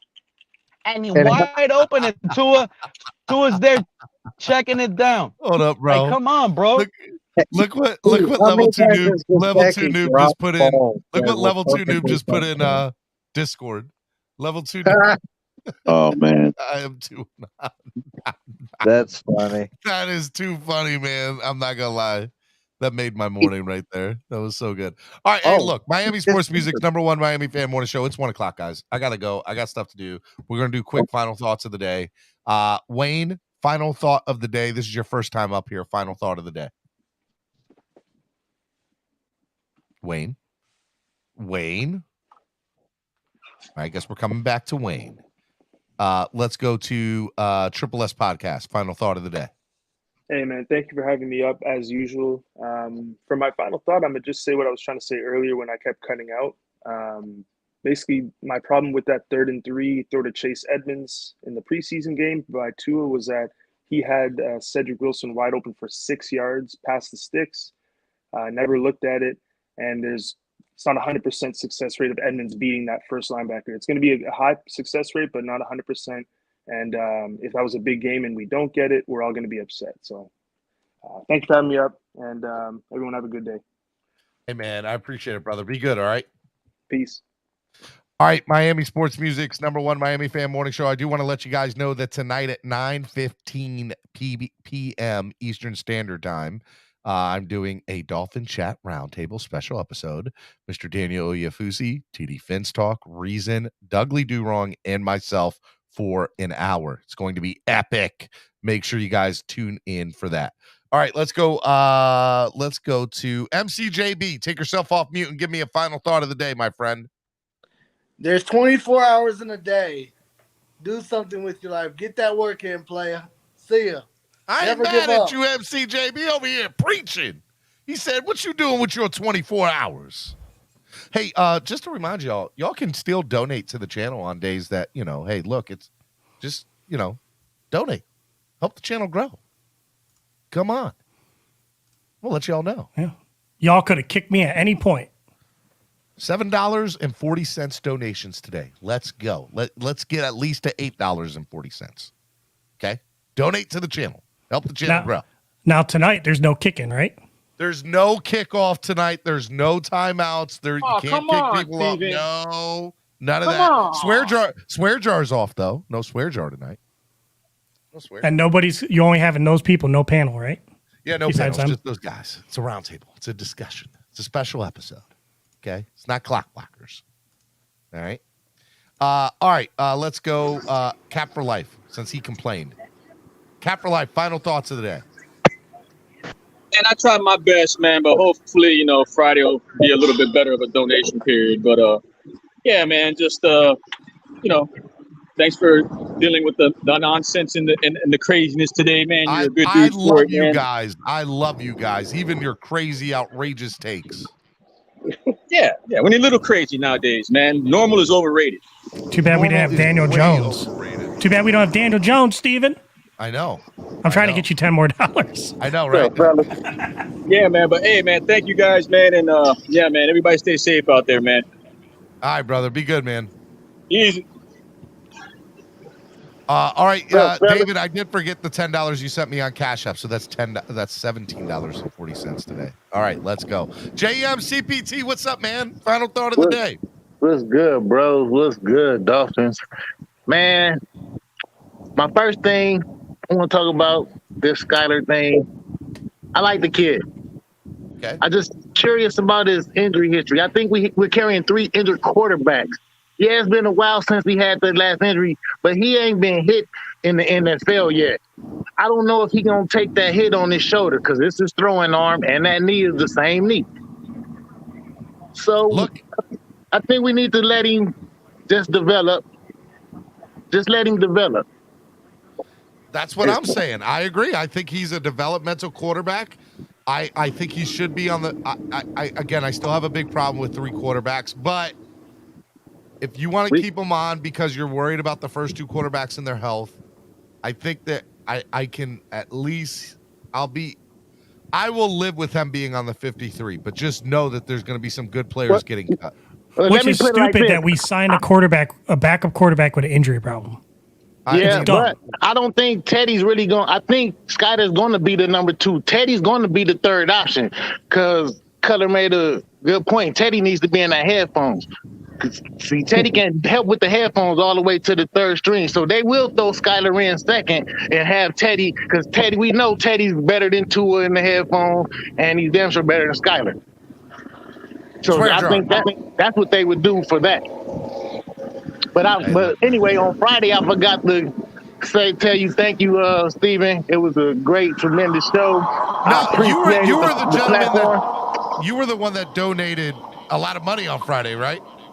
No, that wasn't me. That was I thought I was about to give you the round of applause and everything. I was about to say, "What's up with you, man? I appreciate you." You cut it off real quick. I did. Hey, I still appreciate. I still give that to you, JM. You still my boy. Yeah. No, really, you need to do that for yourself because we appreciate you. I appreciate it, man. Thank you. Like, for real, though. Like, I appreciate you a lot. And I appreciate all the fans that come on the panel and give their observations or their opinions. Even though we don't agree, we agree to disagree. Like I said again, it's iron sharpening iron. And we just bouncing things off. We know when the season starts towards the quarterback. We hope, we're all in hope that he prove a lot of people wrong. And we are hoping that he prove a lot of us right. Either way it go, hey, we hoping for the best and wishing for a Super Bowl. Because we all know we don't care who. Motherfucker, Gloria Estefan could be the quarterback if she could throw the ball. I don't care. Just win us the Super Bowl, Gloria. Come on. Exactly. But like I say, everybody have a great day. I'm going to get on up out here. Fins up. One love. Fins up, man. All right, brother. Be good, man. I love it. I love it. I like that guy. All right, let's go to Russell. Final thought of the day, Russell. So, thank you for having me on. I didn't get a whole lot of time up here, but thank you. Honestly, I like the way that he spoke up. This is where I stand with this whole quarterback. You're breaking up, Russell. You're breaking up. Give me 1 second. Okay. This is I'm going to leave my final thought on this whole quarterback situation because I really just don't understand. Where was this energy when we had Cleo?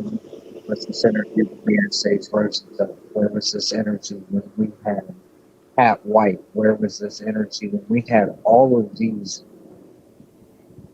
horrible quarterbacks? And then we have a guy who had a horrific hip injury, a very similar injury that actually killed the career of another player years ago because we've excelled in medicine since then. And I don't understand as a fan base how everything could be so divided when we should all be excited for this season. We all should have expectations and we should all be pumped. I think I can answer that question. And honestly, if we're going to have a question mark on this team, it's going to be at the offensive line. And I still think we need a center. We shouldn't be talking quarterbacks. And if we are talking quarterbacks, Skyler's pushing Teddy, not Tua. And the difference is Teddy's already reached his ceiling. Tua has not. And it's that simple. So your first question where you said, why is there so much of this negativity towards Tua and not towards these other guys? It's mainly because social media is way different now. Now you got all these Dolphin YouTube channels, all these guys on Twitter, on Facebook, on Discord. We didn't have that back then it wasn't as prevalent where we could just go on there, voice your opinion, and the world sees it. That's why. I think the hate was there. It was just in the living room. That's valid. But all right, Russell. The whole point is we should be together on this and back up all of our players and hope for the best season.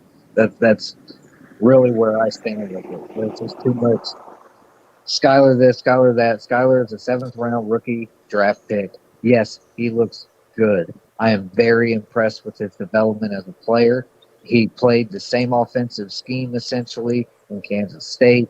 So of course he's going to make some strides and he does look good, but he's pushing Teddy. That's what that's about. So are you worried? Okay. You want me not to ask questions, Steven? You got to go? I do got to go. One more question.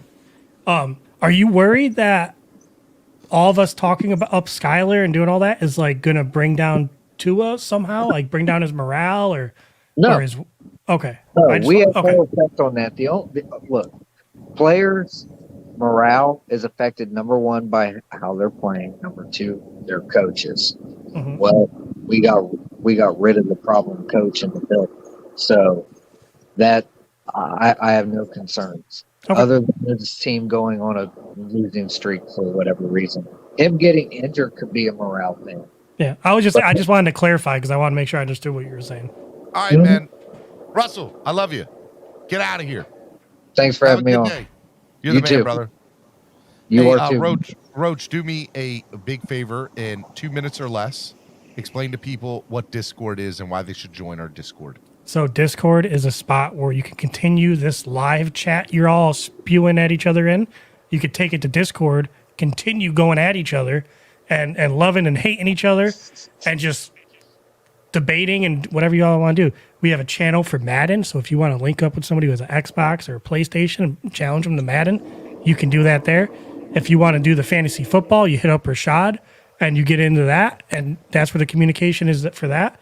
And then there's live game coverage where I was playing like game audio on there and talking about the game, right? So you could go in there, you can listen to the game if you don't have it where you're at.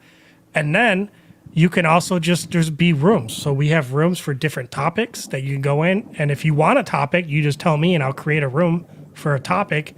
And that way you could kind of like avoid certain conversations or you can join certain ones that you just want to talk about. That's so Discord basically is just a awesome platform to use so that everybody can just have fun and just hang out there, right? Yeah.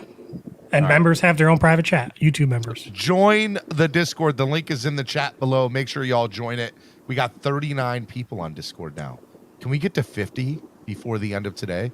Let's try to get to 50. And it's free. Join Discord. It's free. It doesn't cost you anything. Join Discord, guys. Let's go. Join it. Get up there. Have fun. Rashad and you, I need you guys, both of you, after this show, to hit up the people for fantasy football if we're going to do it. You guys need to like get this together. Roach and Rashad, make sure y'all contact each other after the show and get that together. I'm about to clock out right now and see who I can get a response out of. Some of you have invites already. Just check your Discord. Check your Discord DMs for your invites on fantasy football. Fine, Joe. Who else? And your email. There's a couple of y'all. Okay. Steve, can you guys hear me now? Yep, Wayne, hold up. I'm going to save you for last. Cool. Rashad, go ahead and give me your final thought of the day, Rashad. All right. Final thought of the day. I did not know you guys were being misguided by people who told you guys that quarterback saved the day and all of this stuff. But Captain America, bro. I mean, the first quarterback. Listen to TD. I mean, a lot of y'all know TD. Like, listen to your master. He go get you right. He go teach you the ways of how to evaluate stuff. Because Joe Burrow and Herbert still had sucky offensive lines. They were just better quarterbacks. Like, a quarterback does not make, well, he makes some people play better, but not an entire offense. Like, everybody just gets an upgrade. It's not 2K. It doesn't work like that, guys. But besides that, right, no Madden cards here. Besides that, everybody stay blessed. The fantasy football, hit me on Discord, email me, meetrashad@yahoo.com. I got you guys. If you want in, it's $50 buy-in. We are doing the draft Sunday night live if we can get everybody together on the channel. If you want to do fantasy football through CLOCKBLOCKERS, okay? But do not pay until you got a confirmed seat. Correct. Because you will not be refunded. And Rashad and Roach are in this, so make sure you get with them. Let's go. All right, Rashad, I love you, brother. Be good, man. Get on top of it. Yep, see you guys.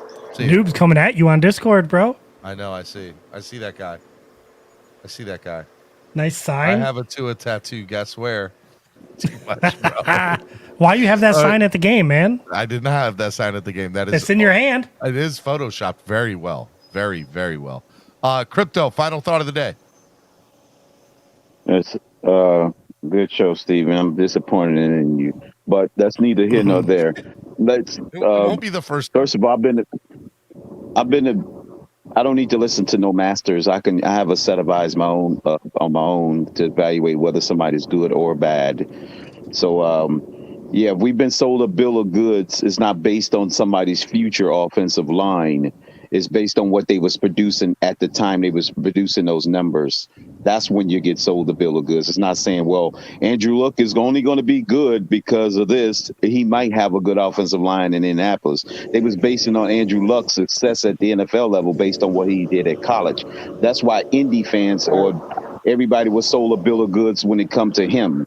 and he turned out to be good. He lived up to the expectations of what they were selling him. It's not based on what they're going to be surrounded by in the future. It's based on what they produced at the college level in the present.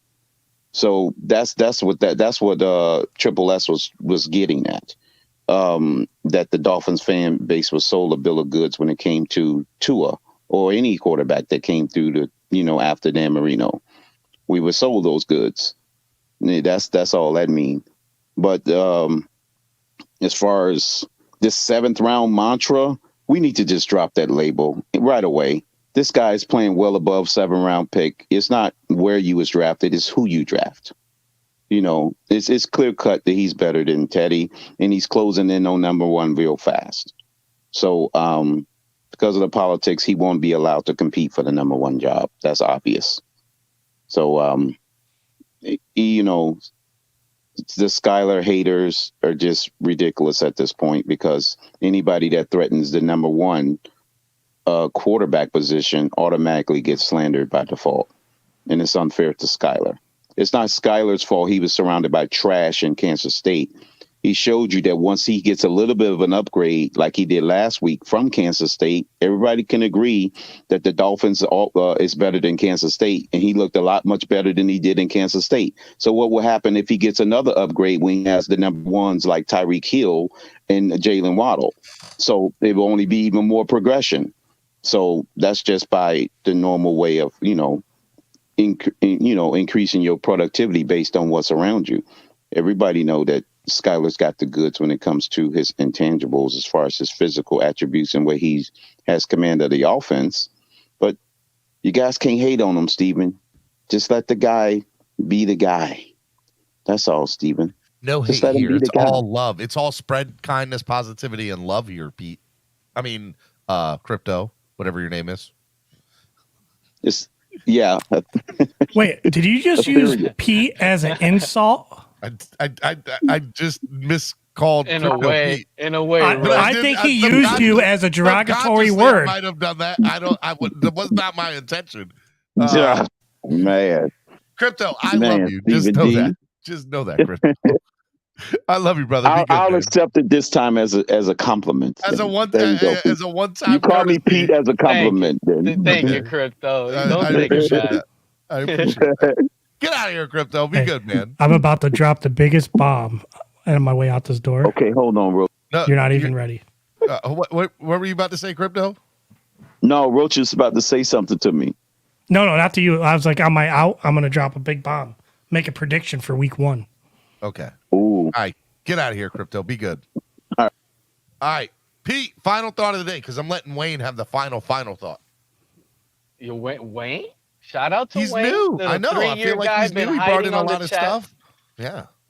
Can you guys ignore this? Pete, you're breaking up a little bit. You're breaking up. What happened to me? People calling you? Am I back? I have to. Yeah, man. Am I back? Can you guys hear me? You are. Yeah, we can hear you fine. You're good. Shout out to you, Steven. Thank you for having me up. Great show as always. Thank you for the $10 donation, Pete. Pete, I gotta go. I gotta answer this call, guys. I'm sorry. All right. I guess the call was more important than clock blockers. Wayne, final thought of the day, Wayne. Take yourself off mute. I think you're on mute. I'll take you off. No, I got the. Go ahead, Wayne. Floor is yours. Okay. Well, thank you for having me, everybody that's watching the show. Let's give Steven and Roach, who sometimes get me cracked up laughing, a hand of applause because they do a good job every morning. But that's cool. But no, G-Talk, man. Did we just give a round of applause to ourselves with that? Yes, I appreciate nothing wrong with that. I'll do it for you guys. That's fine.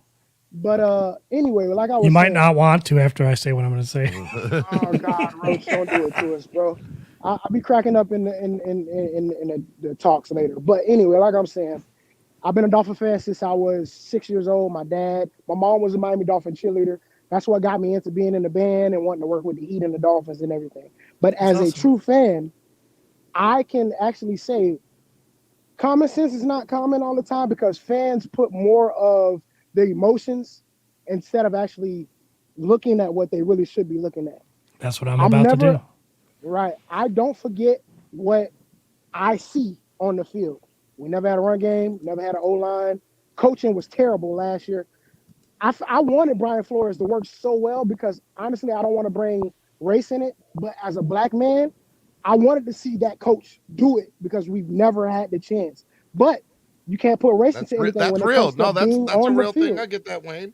Yeah, a lot of fans wanted him to do good because he was a black coach. But no matter what, if you're trash, you're trash. You smell like doo-doo on fire. That's what you are. And that's what our O-line was for the last few years. That's what our running game was the last few years. And coaching on everything was complete doo-doo on fire.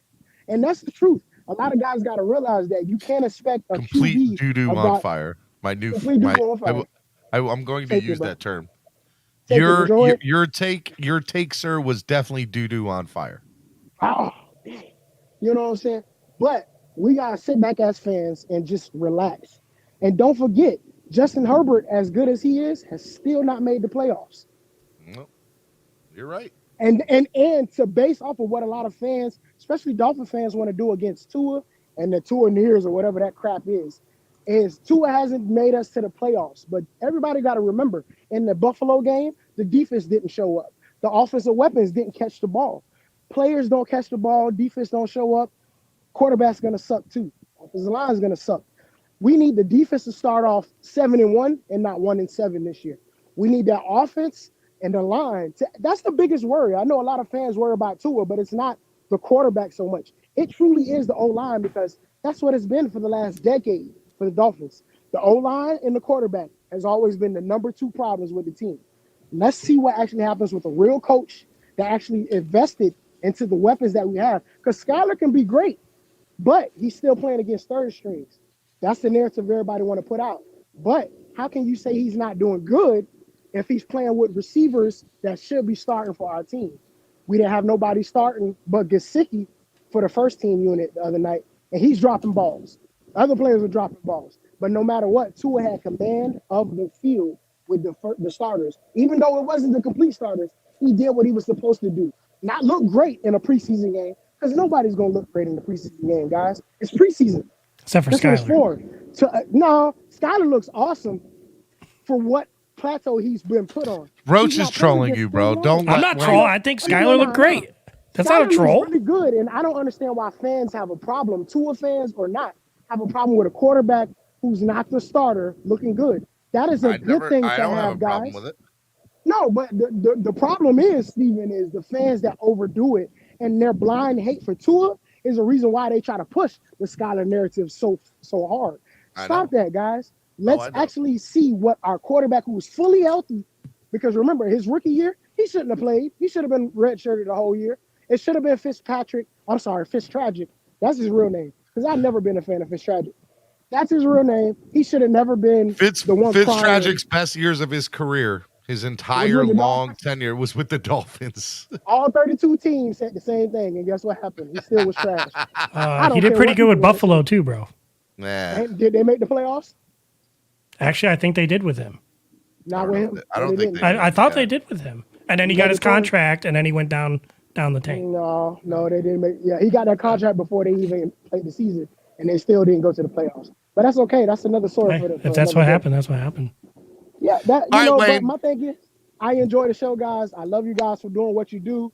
Dolphin fans, it's gonna be okay. 2022, it's our year. Let's get ready. Love you, brother. Be good, man. For sure. All right, man. I don't know if I'm ready for this. What? My prediction of week 1?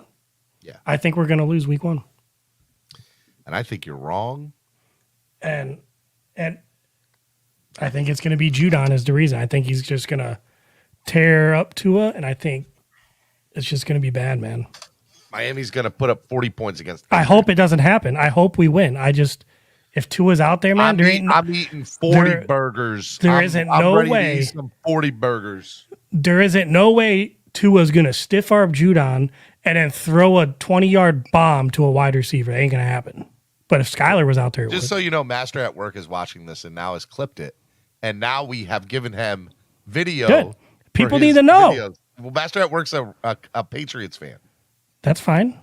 And now he's going to make videos of you saying that. So? That's going to go viral. I said it on YouTube. Why would I care? I'm just messing. I'm just messing. Apparently, he agrees with me. Well, Roach, Master at Work probably is. Master at Twerk, I mean. Ugh. I'm being serious. I really am concerned that we got those 2 new linemen, and I think they're going to help. But on the other side, I'm really concerned that the Patriots week 1 are going to line that dude up over there, and he's just going to have a field day, and Tua's not going to be able to get away from him. That's what Well, I think you're wrong. That's what I'm concerned with. You're right. I hope I'm wrong. I want to be wrong. You are. I want to be wrong. You're But so I'm wrong. trying to be a realist. No, you're being negative Nelly. That's And what that's not me being a Tua hater. You're a Tua hater and you're negative. IT Respect says you are now the new ringleader of the Tua hate fan club. That's cool. So wait, I passed TD? I don't know about if you passed TD. Shout out to TD. That's scary. If I pass TD, I haven't had no threats on me yet. Level 2. You know? How did I miss the Tua poster in Roach's studio? That whole show. You guys got to go. Level 2 Noob's really good. Get on Discord. If you're not on Discord, I don't know what you're doing because Level 2 Noob's killing it. Links in the description, right? It's in the description, and now it's also in the chat. Get on Discord. Yeah. Too funny. Too funny. It's free. That's your final thought of the day? And if it is, that's the worst final thought of the day ever. Don't forget to watch House of Dragon every Sunday. It's a great show. I watched the first episode. No. It was amazing. Go to the movies. Go support your local movie theater. How are you going to go watch House of Dragon in the movies? It's a TV. That's it's what I'm a saying. show. Go watch something else. Go watch something else. Go watch something else. Game of Thrones. I want to remind you all tonight, Dolphin Chat Roundtable, special episode.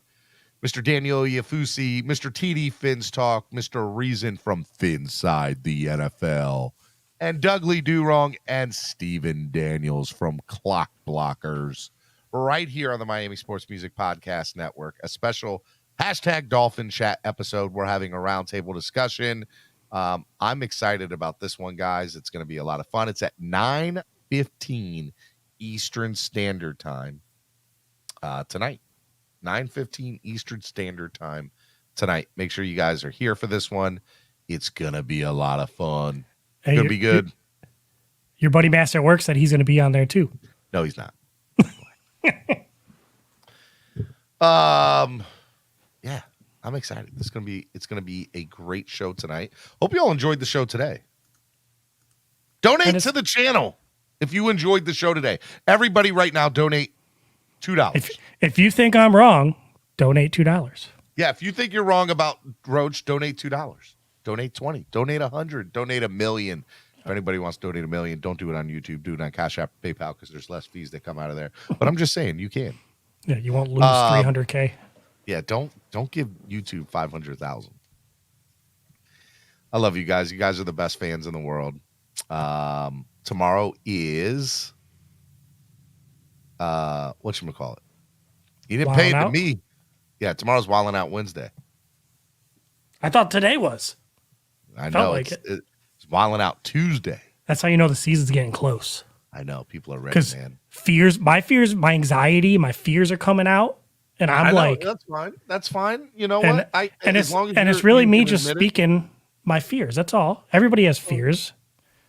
That's all. I hope you and Rashad get together after the show. I need you. If we're gonna do a fantasy, it's on YouTube to get this thing going. Well, if we're doing a fantasy, it's on Rashad. Rashad's. I understand, but I need you to motivate Rashad and get Rashad in line. Get him going. I'm not a chief anymore, bro. No, you are. I need you to help me out with this if this is gonna happen. Okay, producer, number one producer of the number one Miami fan morning show.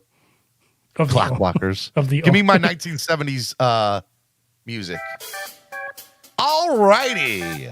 This is Steven Daniels live on SKPL right here on the number one Miami fan morning show. Clock Blockers. I hope you all enjoyed today's show. It's been absolutely amazing with your number one DJ, DJ Stevie D. What is up? Coming to you live. Yeah. All right, that's enough. No more. Cut it off. Cut it. That little part reminds me of the NWO. What? The little guitar. NWO. Yeah. Anyways, I love y'all. Hope y'all had a good time today. I had a great time. It was a lot of fun. Disco D. I like that, Scummy. All right, one more time. Let's do one more time. What is up, ladies and gentlemen? It is DJ Disco D on your ones and twos, and this is home of the #1 Miami fan morning show, CLOCKBLOCKERS, on 99.9 SKPL. Hope y'all enjoyed the show today. It's been absolutely a clang banger, clanging and banging, as our brother, man, Mr. Von Joe says, from the weight room, as he does each and every morning right here on the #1 Miami fan morning show. It's been absolutely amazing. If you enjoyed the show today, make sure you go ahead and donate to the show, because it's a wonderful show. I'm a handsome man. You're a handsome or beautiful listener. But I was going, man. I had it. The song's over. That's as long. That's it. You didn't tell me I had a time limit. What is you this? have the same roadcaster I got with the same song What is going on?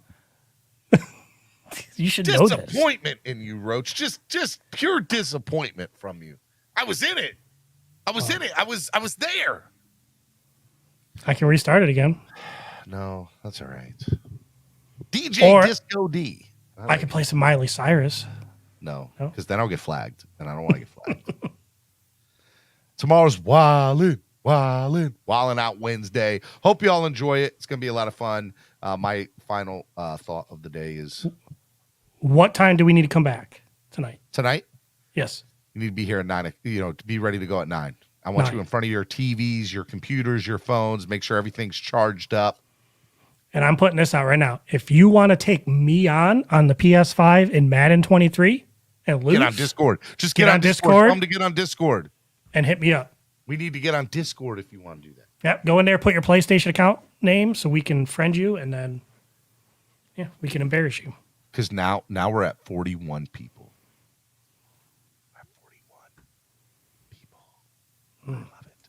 I want to get to 50. That means we're 8 more away from 50 people on Discord. Oh, he put a two opposed.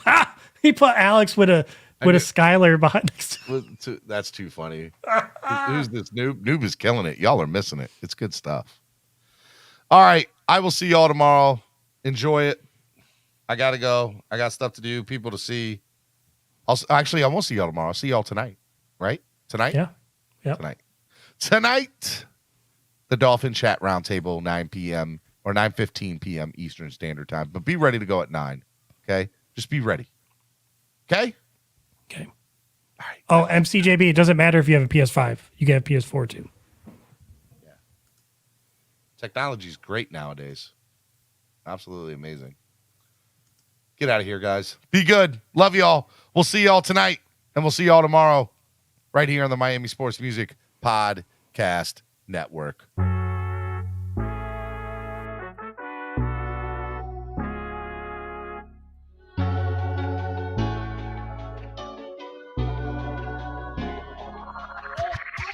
Know the whole city rising. A little early, it's a bit surprising. Business moves, now we enterprising. Switch it up, now we improvising. Go to get in the winter column. Whole squad been trained to go. Fins for life, we throw the foe. Singing this just to welcome bro. To a time, to a time. Time to grind, time to shine. To a time, to a time. To a time, to a time. To a time, to a time. Time to grind, time to shine. To a time, to a time. To a time, to a time. My intuition told me this. To trust the coach, he holds the gift. He knowing when to go with fits. So we knowing when to switch. This year we got the golden pick. Time to see what that pick about. Bad vibes get sent out. Only fans up in this house. We been waiting, yeah, we been patient. Now it's time to cash out, no discount. Super Bowl, yeah, we in route. I don't know when, but it's close. I don't want to overhype, but I just know I like it. So excited, league gon' notice now. You should notarize it. They say tour from that rock. Shout out to Samoa and Islands. Time to lay the smack down. You think he Dwayne Johnson. Time to be the people's champ. Hit him with the people's elbows. Stick together like it's Velcro. You think you could stop us? Hell no, all day I dream about sports. I think I need some Chateau custom with some Dolphins colors. Just to let them know we here. Yeah. I know the whole city riding. A little early, it's a bit surprising. Business moves, now we enterprising. Switch it up, now we improvising. Go to get in the winter column. Whole squad been trained to go. Fins for life, we throw the foe. Singing this just to welcome bro. This is is a Miami Sports Music Podcast Network production. To a time.